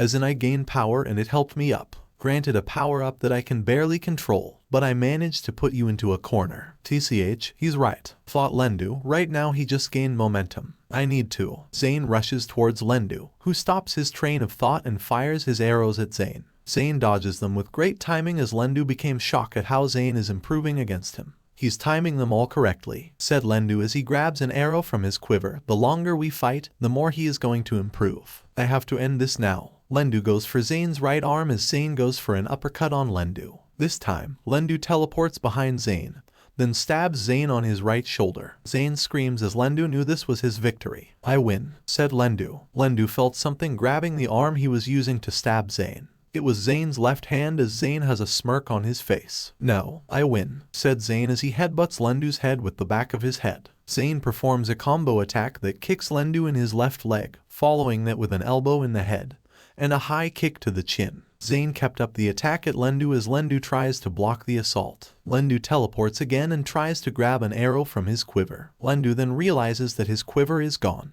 "My quiver," thought a distraught Lendu. "Where did it go?" "Hey," calls out Zayn as Lendu turns to see Zayn holding his quiver. "I think you're looking for this." Zayn throws the quiver to the air and fires a powerful Kai blast at the quiver, destroying it. Zayn then smirks at Lendu, who is angered by the fact that most of his arrows are gone. "When did you grab it?" questions Lendu as he glares at Zayn. "A second just before you teleported. To be honest, I was pretty nervous on timing your teleportation right," admits Zayn as Lendu's eyes widen. "Wait a minute, you timed it," yells Lendu, who then realized that Zayn figured one of the teleporter's weaknesses. "I see, so you know about the time lag between each teleportations." Zayn then pulls out his right hand and gives Lendu a 5 seconds, said Zayn. "The time you can teleport after doing a teleportation is 5 seconds. When did you realize?" asks Lendu as he knew that he is really going to lose. "After my power-up, when I attacked you, you know, after teleporting away from my beam. At first, when I first used that power-up to attack, I was pretty desperate after seeing the other two fight, so I just charged in at you. But, looking back, I'm glad I did.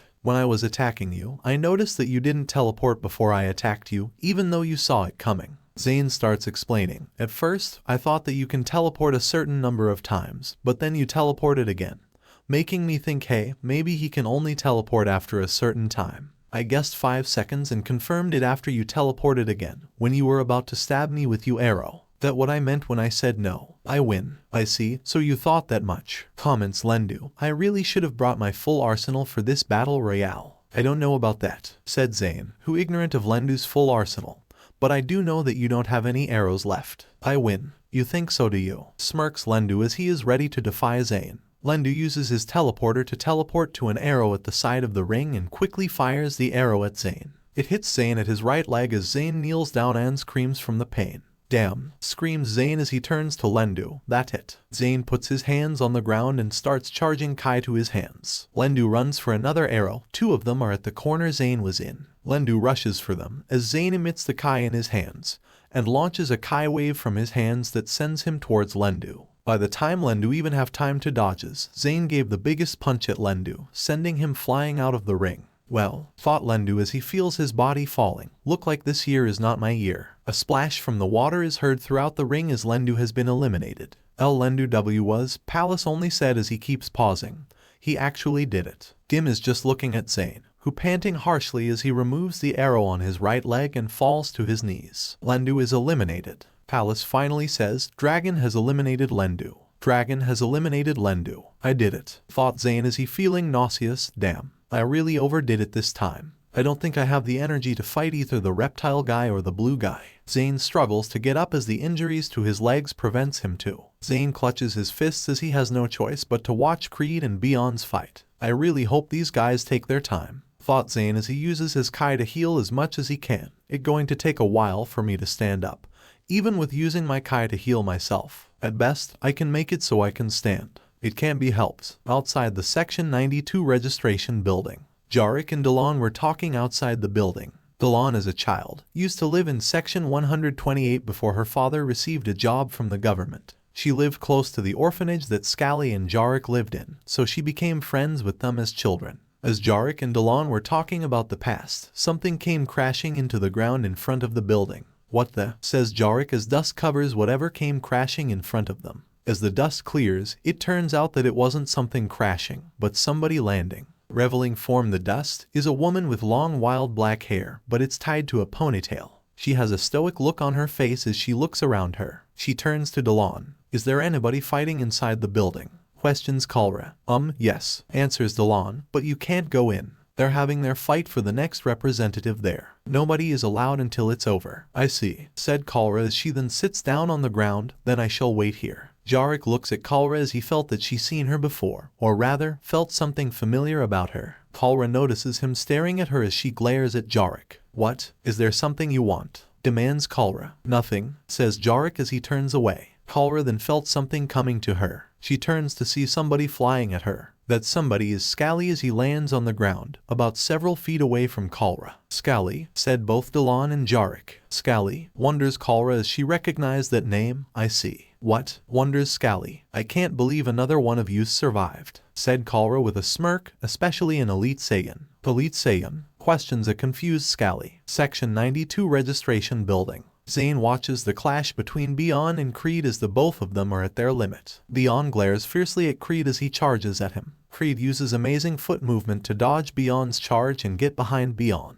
Creed jumps above Beyond and uses his hammer to attack Beyond back. Zayn takes a closer look to see that Beyond is incredibly injured. While Creed has some injuries, he's still standing like it's nothing. Beyond tries to elbow Creed from behind, but Creed uses his axe to block it. Beyond's strength decreased as his fatigue is incredibly low, along with the injuries he's relieved from Creed. I won't fail, screams Beyond as he starts swinging at Creed, but can't get a hit in as Creed is effortlessly dodging Beyond attacks. Not until I humiliate you, the same way your comrade, Ronan, humiliated me. Beyond jumps up, put his fist together, and tries to slam his fist at Creed, who backflips out of the way. Beyond's fist hit the ground as Creed pulls his hammer back and smashes Beyond's left hand with all his power. GRRAA, screams Beyond as he holds his left hand. That was war, Beyond, says Creed as Beyond steps back, before charging at Creed. I lost everything, screams Beyond as Creed keeps back away from Beyond. It was your recklessness that caused you to lose. You let your arrogance control you, underestimating the Kree. That caused you to lose the battle. You let ego control you, making you believe that you can kill Ronan. That caused you to be beaten by Ronan, resulting in you being banished. Creed was backing away from Beyond for a reason. As Creed felt the end is behind him, he gets ready as Beyond is charging at him. Creed quickly slides under Beyond's legs, extends his hammer back, and gave a huge blow to the stomach of Beyond. Beyond's eyes widen as he loses his balance and walks backwards. Creed walks up to Beyond and looks at him in the eyes. And now, you let your rage control you, resulting in you losing to me. Creed gave huge front kick into upper torso of Beyond, causing Beyond to fall out of the ring. Creed then turns to Zayn, who looks at Creed as he struggles, but manages to get up. Creed may be injured, but he's looking like it not bothering him, as Creed can still fight at 100%.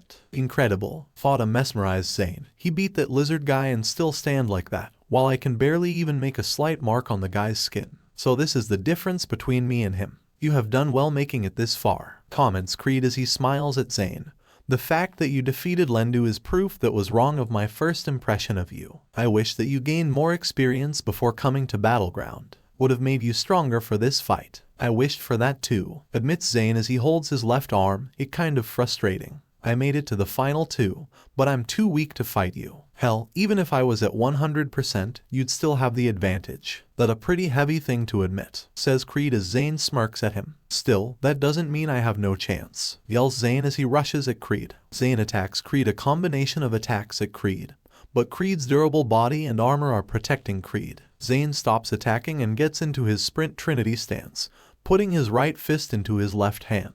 Zayn goes for a full-powered spirit punch as Creed gets ready for it. Zayn goes for it as Creed uses the side of his axe to block it. A huge shockwave is created from Zayn's attack.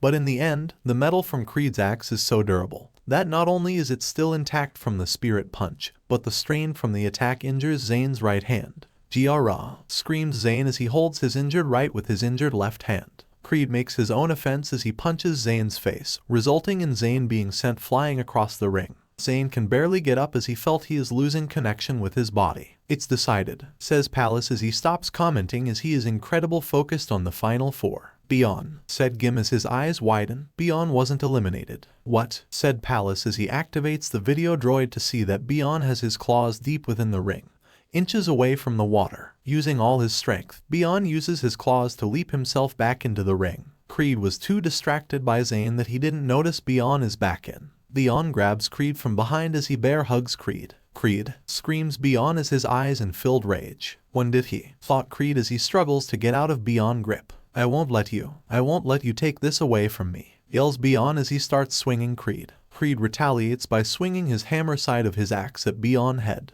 This causes Beyond to stumble around, but Beyond keeps on holding on to Creed. Creed Tan keeps hitting Beyond in the head with repeated hammer shots at Beyond's head, but Beyond still won't let go, even though half his feet are outside the ring.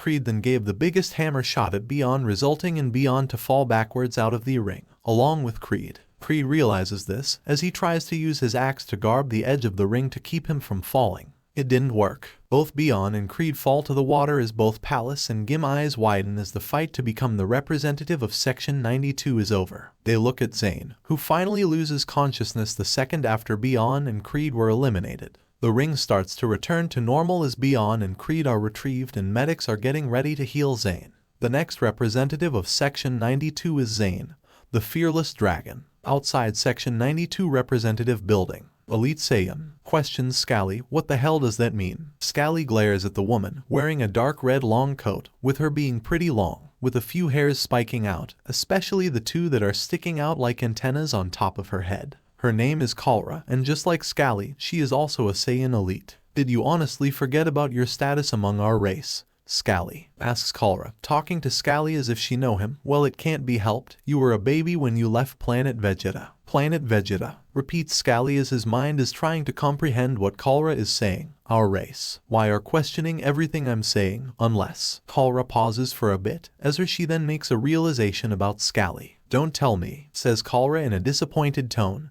"You forgot. How does this woman know me?" thought Scally as he then realizes what she means. Could it be? "Do you forget who you are?" questions Kalra as she starts walking towards Scally. "If so, then that explain a couple of things. To be honest, I thought that maybe a Saiyan might live in this planet due to it having festivities for fighting. But I never have thought that two Saiyans might have come here." "Two Saiyans," repeats Scally, "another one." "That right. Our race, the Saiyans. The most powerful warrior race in the universe," announces Kalra with a huge amount of pride before she then lowers her voice, "until one day, that race just disappeared. Or maybe, we disappeared from our world." "Disappeared," repeats Scally as he glares at Kalra. "What are you talking about? It seems that you really don't know anything," sighs Kalra as she turns to the representative building. "It seems that the battle inside had just ended. Maybe I can get answers from the other one. It looks like he just barely won as well." A ring then interrupted the conversation. Nobody know where it came from, until Delon, who has shocked by what happening and just stood there, realizes it came from her tablet. As she slowly grabs for her tablet, she notices that Kalra is glaring at her. She stops for a second out of fear before grabbing her tablet. "We have the results for the final representative for the tournament," announces Delon as her eyes widen from the results. "Wait a minute, he won." She said that the other person from her race won, so he and Scally are from the same race. "Tell me, Kree," Kalra orders Delon, "who won?" The winner of Section 92 is Dragon of Earth," announces Delon.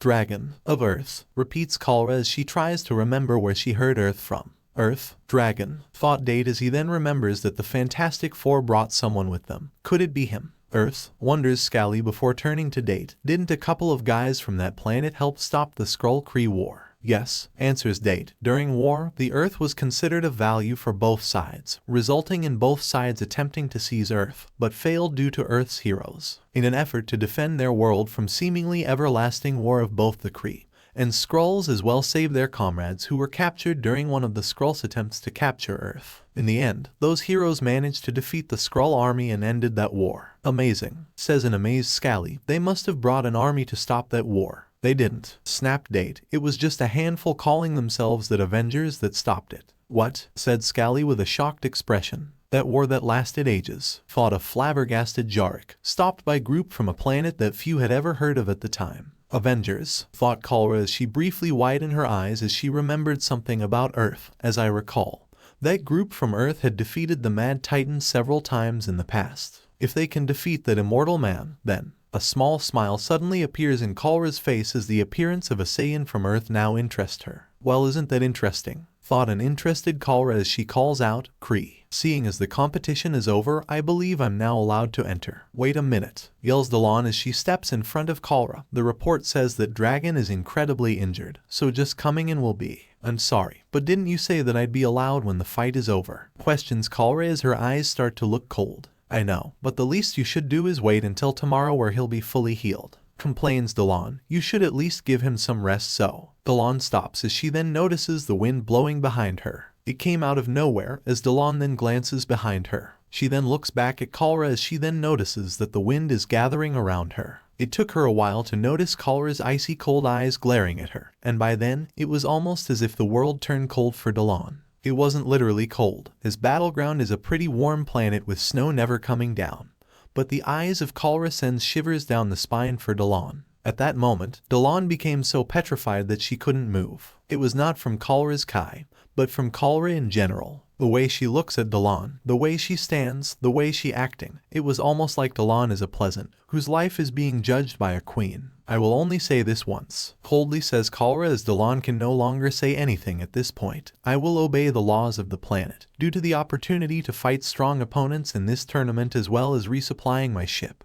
But I will not obey your rules. Do I make myself clear? Delon wanted to say it. Delon wanted to say to be patient for Dragon's recovery, as she was sure that Dragon would want to meet her. But she couldn't, despite being the daughter of the chief of operations as well as being a recruiter for the candidates. It felt like she couldn't disobey her, much less disagree with her. Despite having more power to threaten Kalra's spot in the tournament, Kalra became the superior one at that moment. The tense moment was soon interrupted as a hand then touches Kalra's right shoulder. Delon is soon knocked back to her senses as Kalra turns around to see Jarek touching her shoulder. She said to wait until the guy is done healing. It's a pretty respectable thing to do. Jarek says to Kalra as Kalra now start to look annoyed. Is everyone in your race this arrogant? Jarek, says Delon as she starts to calm down. What do you mean by everyone of her race, Jarek? Says Scally as he walks over to him. Even if I am, I'm not that arrogant. Besides, I actually agree with you. As do I, said Date as he walks towards Jarek and Scally. While I rather sort this out without resorting to violence, I will not tolerate her behavior anymore. Yes, I suggest you leave this area immediately. Jarek, Scally, and Date all glare at Kalra as Delon finally have the strength to move away from Kalra. Kalra glares fiercely at all of them before looking at Jarek.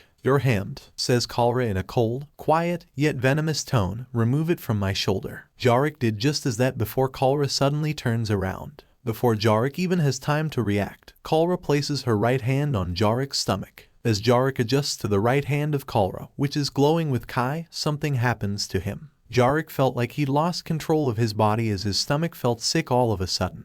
Kalra removes her hand off of Jarek's stomach, took a few steps back, and lets Jarek collapses his knees, as Jarek then threw up in front of Kalra. Grah, yells Jarek as he continues to throw up. Jarek, scream both Scally and Delon as both run up to check on him. Wow, what did she do? Thought a shocked Date as he put his guard up. What the hell you do to Jarek? Yells Scally as gets into a fighting stance. Nothing much, answers Kalra as she raises her right hand in front of her. It's just a simple technique I created that helps me weed out the weaklings in my crew. If nobody can't withstand that, then they are considered deadweight. It's not that hard. All you need is to manipulate your energy in a certain way. Energy, repeats Scally, so you can also use your life energy. Is that what you call it? Well, it is the most accurate way you can describe it. Comments Kalra. We are not going to let you get away with this, declares Date as Scally then pulls his hand in front of Date. Wait Date, you go and help take care of Jarek, orders Scally as he glares at Kalra. I'll take care of her alone. Scally, now is not the time for that, angrily says Date as he knew what Scally is thinking. She might get disqualified for attacking Jarek, so I may as well fight her when I have the chance, declares Scally as the wind blows around him. Jarek moves his eyes to see the face of Scally. Scally's face is full of excitement as Scally gathers his Kai and charging to his full strength. That face, thought Jarek as he looks at the excited face of Scally. I always hated that look on you. HAI, yells Scally as he finishes using his Kai to reach his maximum strength. The wind is now blowing away from Scally as his aura is blowing wildly. Kalra looks a little surprised by Scally, but a smirk then appears on her face. Well now, I seem that you might give a little challenge, says Kalra as she stands completely still. Now that you're done, I guess it's my turn. The Kai of Kalra increased as the wind starts to blow away from her instantly. Standing completely still, she powers up to above Scally's level as a small smirk appears on her face. Scally, are you sure you can handle her alone? Questions Date, but realizes that all Scally is doing is looking at Kalra. He can't hear me. Very well, I go help Jarek. As Date leaves to assist Delon on helping Jarek recover, Scally and Kalra stare each other down. Kalra gets into a fighting stance. The two stare each other down, waiting for the other to move first. The next thing that happens is Kalra firing a Kai blast at Scally. Scally ends deflecting it above as Kalra rushes straight at Scally. Scally tries to counterattack with high kick, but Kalra rush turns out to be a feint as she stops about a couple of feet away from Scally and fires a Kai wave at Scally. Scally reacts by dodging to his left, But it turns out that Kalra predicted this as she appears in front of Scally. She knees Scally in his stomach. Grah, yells Scally as he coughs saliva. Kalra pushes Scally away, following that by hitting a Kai wave at Scally directly. Scally is engulfed by the attack as he shows damage around his entire body. What wrong? Questions a very confident Kalra. I thought you'd have more than this. I do, responses Scally as he suddenly goes for a punch at Kalra's face. Kalra sees this and grabs the wrist of Scally's right arm. A small smirk appears on Scally's face as he then opens his palm at Kalra's face,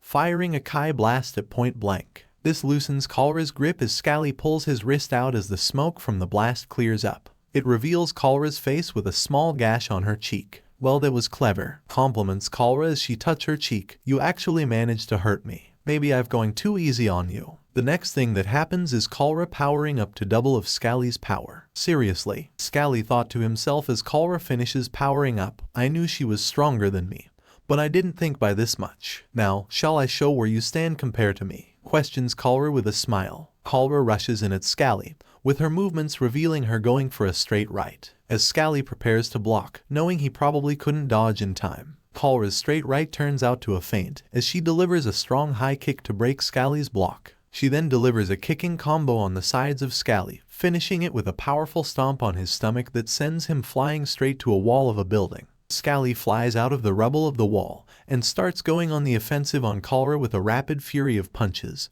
but not Kalra keeps dodging them. She just blocking my attacks, thought Scally until he thought of an idea. In that case, Scally feints a right hook, following that with a fast straight left. Kalra was caught a little guard as she ends up blocking it. Fast, thought Kalra, but it has no weight. What is he thinking? Scally weightless attack allows him a brief confusion from Kalra as Scally then uses his free hand to fire a Kai blast on the ground below Kalra. This creates loss of balance for Kalra as she stumbles a bit as Scally goes for an uppercut with his right fist. So that's it, thought Kalra as she even when was caught off guard, she's still fast enough to block the attack. As Kalra tries to guard, the uppercut suddenly accelerates, punching Kalra in her chin. Kalra adjusts her eyes to see that Scally's right knee is on his right elbow. Damn, so that was his plan, Kalra thought to herself as she is knocked back. He hit his elbow with his own knee to increase the speed of his attack. Although Kalra is knocked back several feet behind her, she quickly recovers before she hits the ground. Scally then points his right index finger at Kalra as he grabs his right wrist with his left hand. Kai is charging to right index finger as holds his right wrist tightly. The end of his finger starts to glow. Kalra eyes widen. That power, this could be trouble, Kalra says to herself as she powers up some more. Eat this, yells Scally, beam magnum. Scally fires his attack as a big ball of Kai comes out of his finger as his arms shifted a little towards due to the recoil. Kalra sees the big ball of Kai coming straight at her at a fast rate as she finishes charging up. She put her hands in front of her as the attack connect with her hands. Kalra actually struggles with the powerful Kai attack as she powers up to 40% of her full power. Grah, yells Kalra as she deflects Scally's attack upward. As the attack flies upwards above section 92, it ends up hitting the force field sounding Battleground as small flash of little from the attack shines around section 92. Scally smirks a bit as his attack forces Kalra to reveal more of her power. He didn't think he could defeat her directly, but he is managing to bring out more power than during the Battle Royale. Scally then starts charging for another beam magnum, but stops as he felt something from Kalra. She starts powering up to 50% of her power, but that was not bothering Scally. It was the properties of her Kai that made him stop. It felt cold and full of fury, like a barrage giant-size hail. The emotions Kalra is showing isn't outright fury, but it's clear she lost patience. She held up her right hand and starts charging Kai into it. I'm guessing that was your signature attack, says a calm but cold Kalra. Interesting.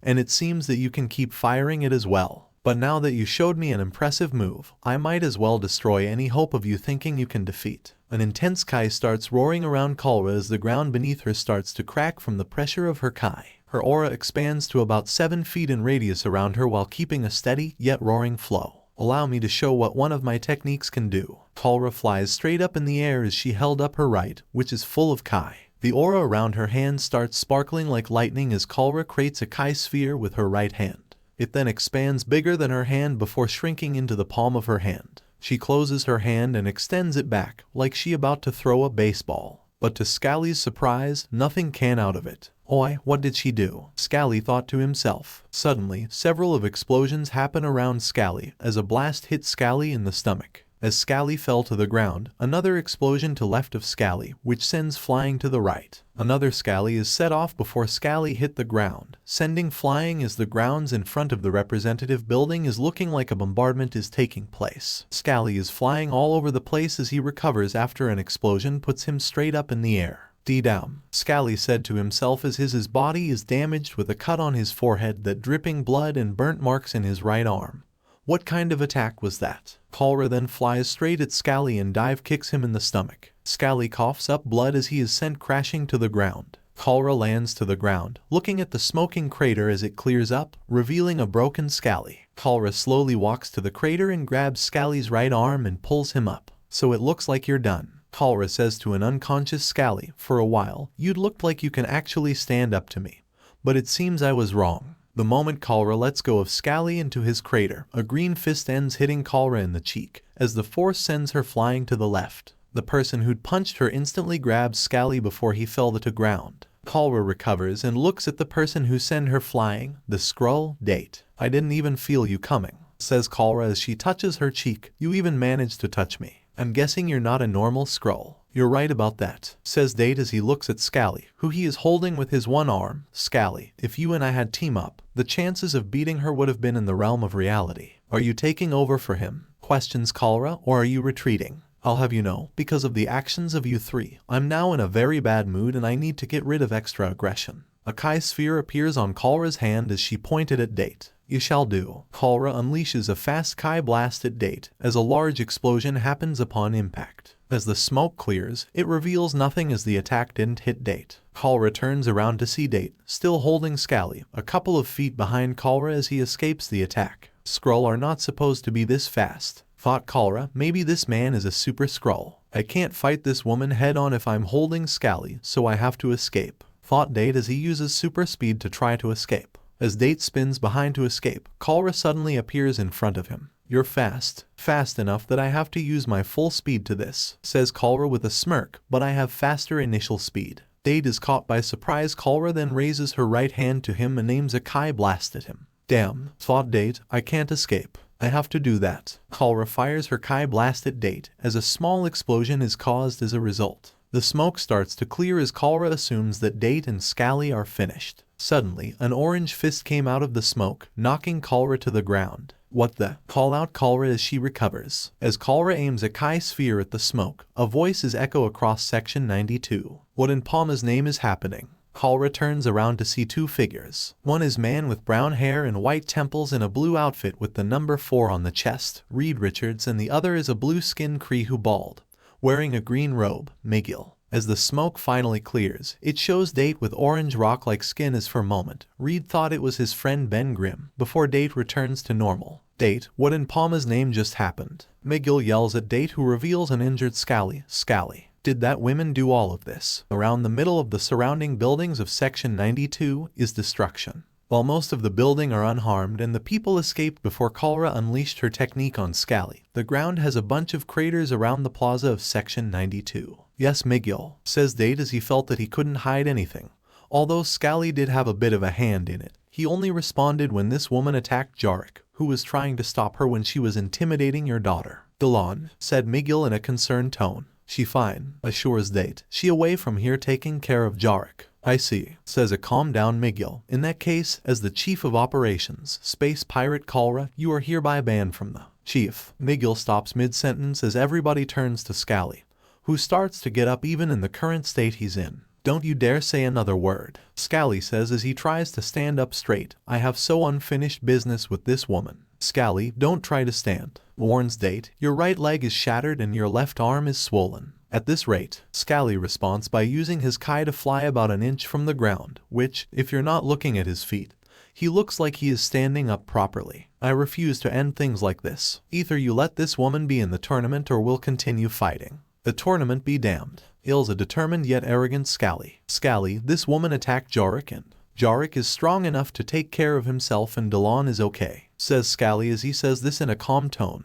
"What happens between her and me is an entirely different matter. Besides, she hasn't really explained to me what a Saiyan is." "Saiyan?" repeats a curious Reed Richards. "What is that?" questions Miguel. That woman claims that she and Scally are part of a race called the Saiyans. Answers date, even thought we don't have proof, some of their features do look the same. Black hair and black eyes. Thought read as he remembers Zayn having the same features, just like Dragon, the most powerful warrior race. Scally repeats of what Kalra said earlier, that is what she said. I never once heard of them before, said Miguel, that what everybody else says. Thought Kalra as she lowers her kai. I have another question I want you to answer, demands Scally as Kalra looks at him. Do Saiyans also have this? Reed notices Scally's brown belt started to move on its own as it unwraps itself. It was then revealed to Reed that it wasn't a belt, but a tail. It was at that moment he remembers what Miguel said when they first met. Miguel, that person you were talking about earlier, the young man with the tail, is that him? Asks Reed as Miguel turns to him. Seeing as you helped me earlier, I may as well answer you, said Miguel as he feels he is indebted to Reed. This is a young prodigy that many master fighters in Battleground have had interest in. Most have had a hand in grooming him into a superior warrior. His name is Scally. Scally, thought Reed as he tries to understand what language is the name from his experience with aliens. So do you have a tail? Scally demands from Kalra as Kalra glares at him. Very well. Kalra then unhooks some buttons from the bottom of her coat, as she then lifts the right side of her coat. For a moment, Kalra showed the right side of her lower body. She not only showed her tail, but as well as her wearing black pants, black upper leg armor with gold edges, dark red thigh guards and black with gold-tipped boots. So it looks like you're telling the truth, says Scally as he looks at Kalra's tail. I guess that means that I'm really a Saiyan. Yes, says Kalra in her normal stoic tone, but it seems that you don't know anything about our home. Your home. Everybody turns to Reed Richards, who interrupted. I have been looking for 2 more people from another world, Reed says as he looks at Scally and Kalra. My name is Reed Richards of the Fantastic Four, from Earth, and I believe that I brought along other Saiyan. 6 years ago, Zayn's house. The young Zayn Dalton sat in his room, sitting on a small chair with a table in front of him.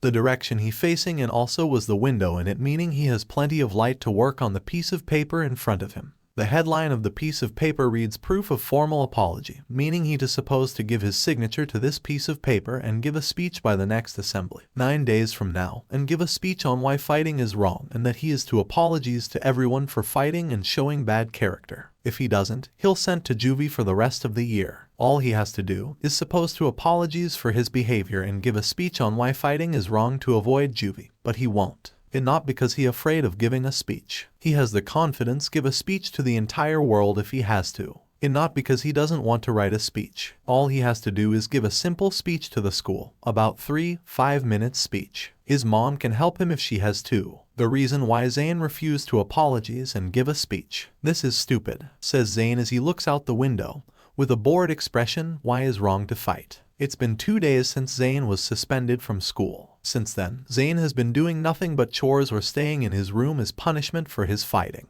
His television has been taken away from his as well and can only be given back in about a week. The only fun thing Zayn can do is play with his toys, draw, or look out the window. The windows in his room are only to 2. One window faces the back and the other to the right side. Zayn's chair and table faces the right side of the house, meaning he can see the new neighbors from his position. He can see the living room and the ground floor and the room of the girl who kick him in his sensitive parts in the second floor, just across from his room. He usually tries not to look out that window that much since what happened. If he sees her, he usually leaves the room or hide. But today, it's a Thursday in the afternoon, meaning she is at school. Since he doesn't have school for a while, his mother asks so that she can work at home for a while. Her work allows her be either at home or in an office, but either way, she is busy and Zayn doesn't want to bother her. As Zayn sees a school bus on the corner, he finds out it's about 3:15 p.m. Zayn starts to get nervous, as there is one more punishment that was given to him.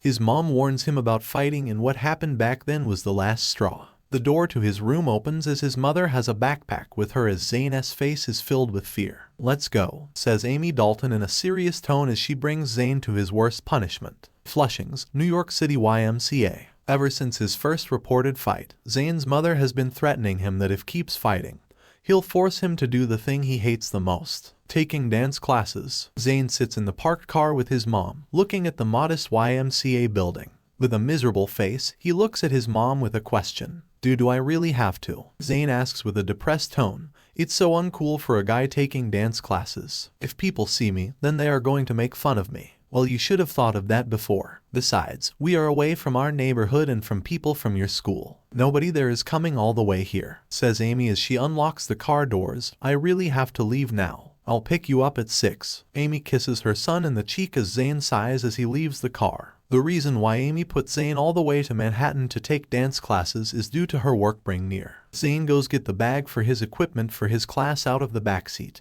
and walks forward to the automatic doors as they instantly opens. He looked behind to see that his mother is watching, realizing that she isn't going to until he walks forward inside the building. The inside of the reception office, it's just a woman looking at a computer in a desk with guardrails to blocking the hallway. Zayn walks up the receptionist and gives her his ID card. She checks him in while chewing her gum and opens one of the guardrails to let Zayn in.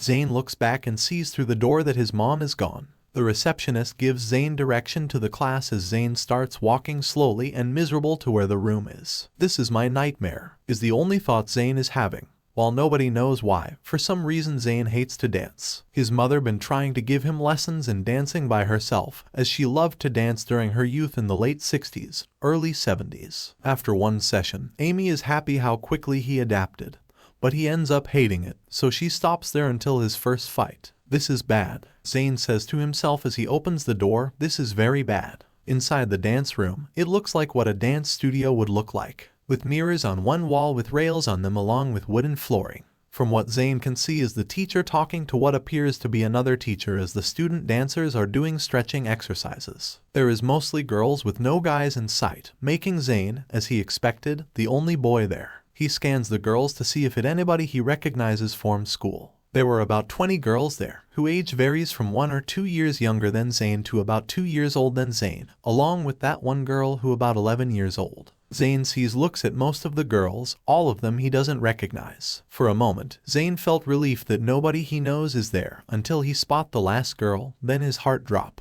Zayn's eyes widen with fear, embarrassment, memories of humiliation as he spots the face and brown hair of a young Jessica Aaron, who kicked Zayn in his most sensitive spot. Why is she here? Zayn thought to himself as he tries to go back out before the teacher calls for him. Are you Zayn Dalton? Zayn turns to see the teacher, a woman with black short hair in her early 30s wearing a black dance outfit. All Zayn does is nods his head as the teacher smiles. Good. We've been expecting you. I'm Ms. Lincoln, your dance teacher. Come with me, says the teacher with a friendly smile as she takes Zayn's hand and brings him to the middle of the room as everybody in the room, including Jessica, looks at him.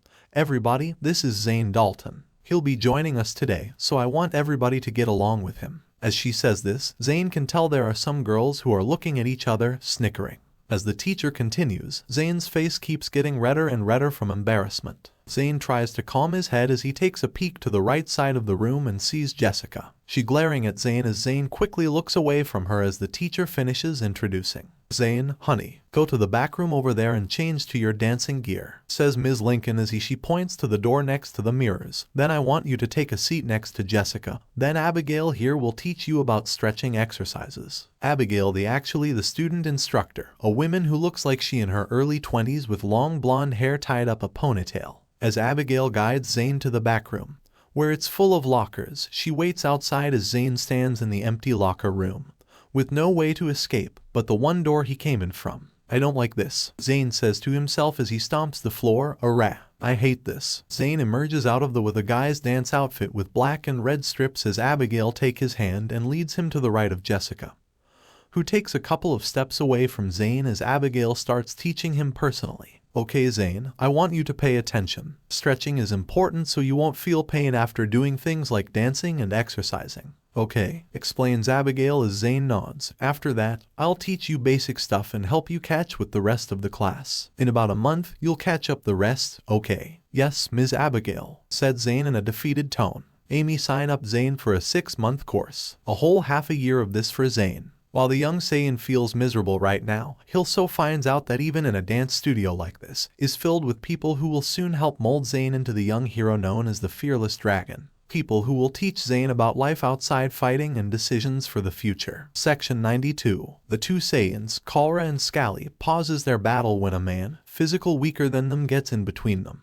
The scientist from Earth, Dr. Reed Richards. He walks up to the two as the Saiyan sense he has no intentions of fighting, and lower their arms. It mostly, however, because of what Reed said. What do you mean? Asks Kalra with a cold tone. I have brought a nice young man, about 15 years old, who may be this another Saiyan. Reed announces, he has black spiked hair and black eyes, the same physical characteristic as yourselves, except he doesn't have a tail, but there is a chance he might have cut it off. And where are you from? Questions Kalra as she walks up to Reed. Earth, answers Reed, he and I are from Earth. My name is Reed Richards of the Fantastic Four. Kalra, from planet Vegeta. Kalra greets herself as Scally raises his eyebrow. Planet Vegeta, wonders Scally. That is the name of our planet, Kalra says as she glares at Scally, a name you have obviously forgotten about. Where is this planet Vegeta? Reed asks Kalra, who turns her attention to him. It gone. Kalra's voice gone a bit quiet when she said that. She closes her eyes before opening them and looking at Reed Richards in the eyes. I mean that it not here, says Kalra, who returns to her normal tone. I don't know how or why, but it seems that me and other two Saiyans live in a world where planet Vegeta or the word Saiyans never existed. I even gone to the coordinates where planet Vegeta is supposed to be, but there is no sign of it anywhere. It like it disappear, or we disappeared from our world. I see. So Dragon really is from another universe, thought Reed. I'm sorry that you were taken from your home. I could care less about my home, says Kalra in a cold tone. Just the fact that the word Saiyan no longer holds meaning in this world. It could have kept weaklings away from me if the fear of Saiyans. Fear, that was a keyword out of all the other words that can describe the Saiyans. Reed notices this. There are many possibilities on how Saiyans and fear work together, but Reed has a good guess just from how Kalra, a members of the Saiyan race, is describing her own people. And can you tell me what are Saiyans? Asks Reed as Kalra glares at him. Unfortunately, I don't feel like telling a human about it, said Kalra with an arrogant tone. I wish, however, to meet the other Saiyan and maybe I could tell him. Where is Dragon? Reed says to Miguel, if he truly in this section, he should have been drawn to the attention the battle from earlier gave. Dragon of Earth is currently incapable of coming here. Everyone turned their heads to the direction of the voice. The old Kriegim and the large Badoon Palace came out of the open doors as they look at the scene. Is that what all that noise was? Thought Palace as he sees the front of the plaza filled with holes as a result of Kalra's attack. Dragon is currently unable to come here due to his injuries from the fight of the preliminaries for this section, explains Gim. He won't be able to do anything for until he healed. What? Reed says softly as he walks over to Gim. How badly is he injured? And you are? Asks Gim. Reed Richards of the Fantastic Four, answers Reed, from Earth. So you came here with the boy, guesses Gim. Yes, I brought him here. I'm responsible for him. Can I see him? Asks Reed, worried of Zayn's condition. Tomorrow at the tournament. By then he'll be at 100% with all his injuries healed, assures Gim. I won't hear any of it. But, Reed tries to say before Gim cuts him off. He'll be there tomorrow, Gim says slowly as he then looks at everyone else. I suggest you all get out here. I believe you caused enough damage here already. Dragon of Earth will be there tomorrow. I shall accompany him there. In the meantime, I suggest you all start working on your introductions to him and prepare for your fights tomorrow. Gim goes back inside as Palace covers the doorway. He then looks at Reed. The old man knows what he is saying. Palace assures Reed, trust him. The kid will come into that Coliseum better than ever. Dr. Richards, Miguel calls out. Gim is a reasonable figure in Battleground. He helps train the competitors and an accomplished healer and former champion of the tournament. He'll keep his promise. I known him since I was a youngling. I see. Reed accepts before sighing. I'll probably have a fight about this with my wife later. Miguel, Scally says as he walks to Miguel. I still haven't an answer. Are you going to let this woman compete? Miguel turns his head and stares at Kalra, who notices, but kept her same stoic face on. He sighs as he then makes a decision. I'll have to hear what Jarek will say, and if he agrees, then she can still compete, declares Miguel. In that case, let me say it now. Jarek then comes walking to the group with Delon by his side. He glares at Scally for a short while before turning to Miguel. Sir, I want this woman to be part of Battleground as well, announces Jarek. What? Says a confused Miguel. I'm not going to let her get away with this, but taking her out will only allow her to leave the planet, explains Jarek. I'd rather we settle things in the arena. Very well, says Miguel as he breathes in and out. Contender Kalra is allowed to still compete. In that case, Kalra starts to say, I shall take my leave. Kalra floats up in the air, but before she could take off, however, Scally stops her. Wait, yells Scally, I want to know about the Saiyans too. I will tell you with the other later, says Kalra as she takes off back her ship. I believe we've had enough excitement for today. If anyone has any questions, he shall discuss them tomorrow, announces Miguel. Dr. Richards, shall we take you to your family? I think we shall, answers Reed as Delon joins them as everybody starts leaving to go their own way. Jarek pauses for a moment looking at Scally. Scally can feel Jarek's pupils piercing his forehead but ignores it. Jarek scoffs as he finally leaves. That attack, Date says to Scally, referring to Kalra's Kai attack from Eryler. The attack that woman did, where the plaza was being bombarded. What did she do? She crushed it, answers Scally. She crushed what? Questions Date, not knowing what Scally is referring to. That ball of energy. It was in her hands and she crushed it, says Scally, remembering what happened, then threw it. She threw it? It was like she thrown crystal dust. A ball of energy turning into dust, then thrown it, explains Scally as he has no idea how she did it. By the time I noticed, bits and bits of energy have already touched the ground and created those explosions. Is that even possible? Questions a shocked Date. I doesn't know. That attack was so complex, yet she did with a single closed fist, says Scally. I doubt I can make an attack like that without the required control. This made Date nervous. He is a veteran of the tournament and believe he can fight Scally and have a good chance of winning. But Korla. Date sees Reed and Miguel walking ahead of them. They were about to turn to a different direction away from where Date is heading. He speeds towards the two as he calls for Reed. Dr. Richards. Date yells as Reed turns. HM, says Reed. Dr. Richards. My name is Date. Date introduces himself. I am a super Skrull who requests for your help. Super Skrull, repeats Reed as he remembers Kurt, the Super Skrull, an occasional enemy, but recently a surprising ally of the Fantastic Four. I need it, thought Date as he prepares to ask Reed for a favor. I need my DNA to be stabilized.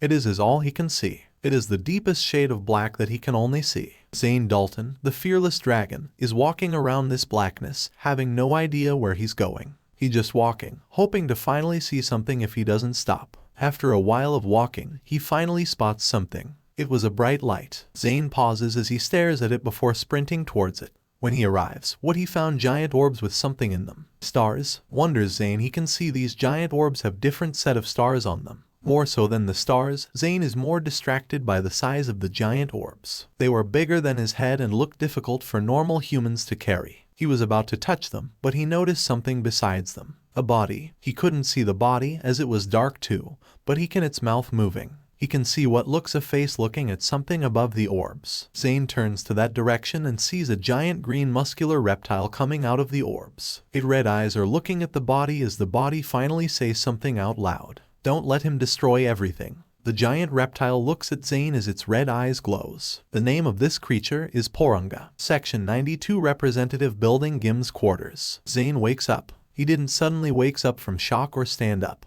Just nonchalantly open his eyes. He lock his eyes on an unfamiliar ceiling, before feeling something all over his body. He lift his head up to see there are needles all over his body. It was like Chinese acupuncture except there is 1 6-inch needle on his belly button. What the hell is this? Screams Zayn as he can feel the needles in him, but aren't causing any pain. It about time you woke up. Zayn turns to his right to see Gim there, sitting in a chair. The old blue Cree with long wrinkled white hair gets up and walks towards the Zayn's bed. How do you feel? I feel. Zayn tries to say before pain all over his body took over. Oh, what is this pain? It from your fight, answers Gim as he touches the top of the long needle. The medic managed to stop the bleeding and seal your wounds. It might take about a week for your injuries to heal, but lucky for you, I'm here to take over. Suddenly, the long needle starts to glow blue as energy starts to connect the other needles, like a web. Before long, Zayn's insides were steep in energy as his internal wounds start healing. This power, thought Zayn as he is shocked by the type of energy this old Cree is using. Kai. Don't move too much, warns Gim as Zayn squirms a bit. This is a delicate process and I'm not going to be responsible for giving a life-threatening injury to you just because you feel sick. Zayn stays silent after that exchange. After about a minute or so, the internal injuries healed and the external ones start to heal faster than the internal ones. The next 30 seconds is the cuts, bruises, and pain disappearing, which amazes Zayn. How? Zayn asks as he shakes his body around and feels like he is back to normal. What did you do? I use life energy or what you call Kai. Isn't it obvious? Snarks Gim as Zayn gets off of bed. Incredible, is what Zayn can only say as he starts jumping around. Even Doctor Strange took about 15 minutes to heal me. How do you know about Kai? How do I know about life energy? Says Gim as he starts thinking. From my grandfather. Grandfather, wonders Zayn. Okay, how does your grandfather know about Kai? He once visited your planet, answers Gim. What? Zayn said, as he a little surprised as he initially thought that aliens only came in recent years. He once visited your planet in a time when its species fought with powder. He landed somewhere where life is under kind of imperial rule, met these strange people, then came back with this power. Powder, imperial, repeats Zayn as he trying to think what time that happened. Fighting with powder. Now I understand why everyone calls Earthlings primitive when they use powder to fight a couple of generations ago. Snarks Gim. I think it gunpowder and you could have landed in Imperial China or Japan or somewhere in the east. Corrects Zayn as he moves his arm, before realizing they are off topic. But either way, how did manage to heal this fast with Kai? Don't move around when you still have the needles in you. Warns Gim as he plucks out the large needle, which results in the other needles around Zayn's body falls to the floor. What the? Says Zayn as he wasn't expecting that. How did you do that? Energy or Kai isn't just used for fighting, boy, said Gim as he grabs a book and writes something in it. There are various other ways to use it. You just have to use your head and expand your perspective. Okay, said Zayn, who in reality only has a slight clue on what Gim is saying. What happened? I remember getting my butt kicked by the blue guy, try to go for one of my key attacks, failed, then get hit in the face. About that, it seems that you won, says Gim nonchalantly. I won, repeats Zayn as his brain starts to possess what Gim told before he widened his eyes upon realizing what Gim means. Wait, I had no chance in winning. I'm pretty sure I got knocked out. How did I win? Vaughn took a page out of your book and used the same tactic that you used to keep yourself eliminated earlier, explains Gim. He then captures Creed, stumbles around due to Creed attacking his head, and it ends with both of them falling down. You didn't see all of that. I'm pretty sure the amount of blood I lost from that Lendu guy would cause me start losing consciousness around that time. A freaked out Zayn says, for a moment, I hallucinated and thought that Creed guy was moonwalking with his hands in the air. I don't know what this moonwalking is, but I'd still pay to see Creed doing that, says Gim with a smile on his face. Wow, Zayn says as he starts to calm down. Still, I won. Wow, I feel really cheap right now. Why? Asks Gim. In the first place, you wouldn't been able to beat Creed. Your journey would have ended there and I would be talking to Creed instead of you right now. I know that. In fact, I'm pretty grateful that happened because now I can see what this tournament has to offer. It's just that I don't deserve it. I rather go out as the guy who tried his best and goes out in a blaze of glory than the kid who collapsed in the ring as the other guys take each other out, says Zayn with angered passion. It just sucks. In the end, I won in the most stupidest way possible. And not only that, it took one punch from that Creed guy to knock me out. I couldn't go out as the guy who gave the contender a good fight or the guy who, against all odds, won the thing through determination and guts. Just guy who won via fluke. What kind messed up story is that? I see, says Gim as he focuses on Zayn. I see what kind of person you are. Huh? You're both a proud and a bit of a romantic person, says Gim as Zayn shows a confused look. What's love have to do with? Questions Zayn. I meant that you have an idealized outcome of what you wanted. Like a fairy tale, explains Gim. You won't be beaten or win with your honor intact in a way you visualized. Your pride makes you believe that you are better than the actual outcome, and you also want a grand story told of your victory or defeat, like a story to be told. That what I meant. Huh? I never thought of it that way, admits Zayn. You should be more aware of yourself, suggests Gim. Now, we need to talk about the tournament. Even thought you and I admit that Creed or Bond should have won. It doesn't change the fact that it's too late to change. You are representing Section 92, my section. What happened is now over. Now we have about 12 more Earth hours before the tournament starts. We need you to become powerful by then. I guess I have no choice but to accept this, says Zayn, accepting his official win, but gains more doubt of his abilities. But how I'm going to become stronger in 12 hours? And why? I said powerful, not stronger, repeats Gim as he stands up. And you're the representative of Section 92 as I told you. Now, I want you to hit me. What? A surprised Zayn said. Listen, I don't want to hurt you. You won't hurt me, confidently said Gim with a smirk. I could stay still and won't be able to touch me. How about just tapping me in my shoulders? Oh okay, nervously said Zayn as he doesn't know what Gim going to do. Zayn pulls his hand back and tries to grab Gim's right shoulder at a great speed. He senses Gim's power and can tell that Gim won't get hurt by Zayn's strength when grabbing his shoulder. Zayn felt his hand reaching Gim's shoulder. For a half a second, Zayn thought he really grabbed the shoulder, but when he looks at where his hand is, he can finally tell he never grabbed Gim. A white veil was surrounding Gim's body as Zayn's hand flew back as if the white veil rejected him. What the hell was that? Questions Zayn as he sees the white veil. Is that Kai or something else? It was not boy, said Gim, the white veil spiral around him. There are more than one way to read life energy. One is sensing and the other is visual. You know what it is. Aura, said Zayn in a stunned reaction. That what my grandfather called it. Me and my father call it veil, but it your choice on how to say it, says Gim. How can aura do that? Questions a shocked and unconvinced Zayn. Have you ever seen what happens when someone possesses strong aura and maximizes it? Gim questions to Zayn. Zayn shakes his head as Gim laughs and gets into a stance. His aura starts engulfing around him wildly. Zayn felt the pressure from the high amount of Kai as he couldn't believe how powerful Gim is Kai-wise. Don't sense my energy, yells Gim as his painful tone with struggling face. What do you see what my energy is doing? Zayn snaps out of it as he looks at Gim's aura. It is rising to the top of the ceiling as Zayn shifts his eyes from top to the bottom. There, he noticed something around Gim. The book that Gim was writing in is floating around the aura. You finally see it, says Gim as he stops, with book slamming down from gravity. When life energy is too powerful, the veil displaces anything physical. My father created this technique to use veil against anything physical, like skin and bones. He called it the displacement technique. Displacement, repeats Zayn. It's a useful technique. Once you learn to manipulate your veil or aura, it can protect you from physical attacks. It also doesn't give a lot of energy. It's just raising your energy to create your veil. A useful technique once you learn how to do it, explains Gim. Okay, then how long does it take to master it? Questions Zayn. About 30 years. Also my father created the technique, but I completed it so it took 2 generations to complete it. Answers Gim as Zayn let out a screech of disbelief. Wah, Zayn tries to say, 30 years. I'll teach you the basics with the remaining time we have left, says Gim. Like I said, it doesn't require energy. It just concentration. Besides, since most of the combatants can't use energy-based projectiles, it will give you an advantage in the fights to come.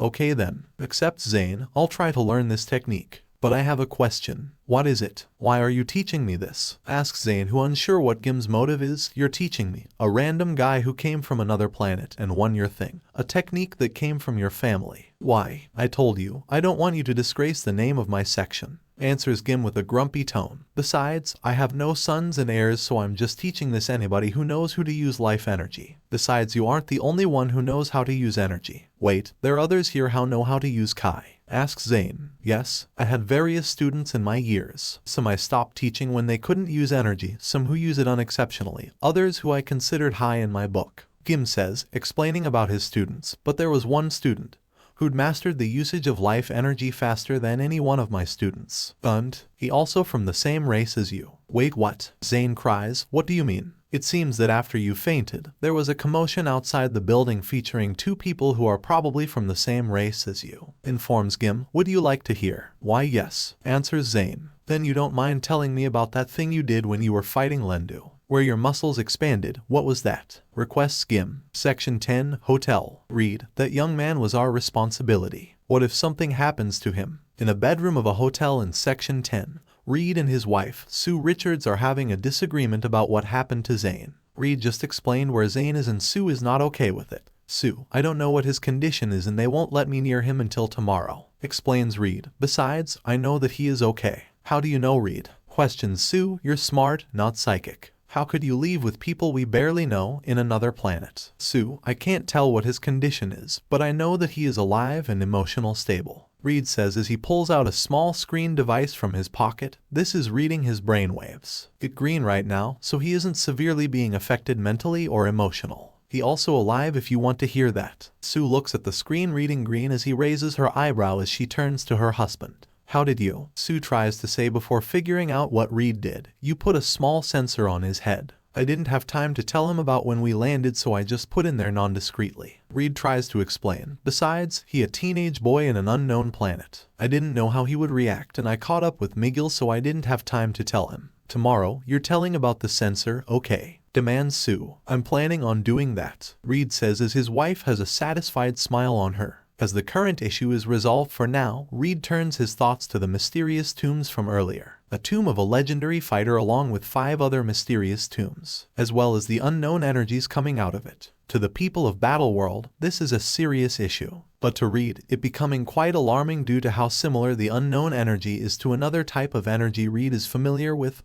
power cosmic. Outside the hotel, in the next building over, a lone figure wearing a white cloak is watching Reed Richards from the window. He waits until Reed has back turned to him. At first the man in the white cloak thought about killing Reed here, causing a major loss against the heroes. But he stops, thinking it was too impulsive and he needs to keep events in order until the right chance will come. Killing is too much, thought the man as his right eye glows red. Besides, I'm pretty sure he hasn't been affected yet. There's still time to get what those men from his group has. So alright folks, that's all for today. Stay tuned for part 5. Do subscribe, like and share for more such videos. Press the bell icon to be notified first on release. See you in the next video. Till then, goodbye.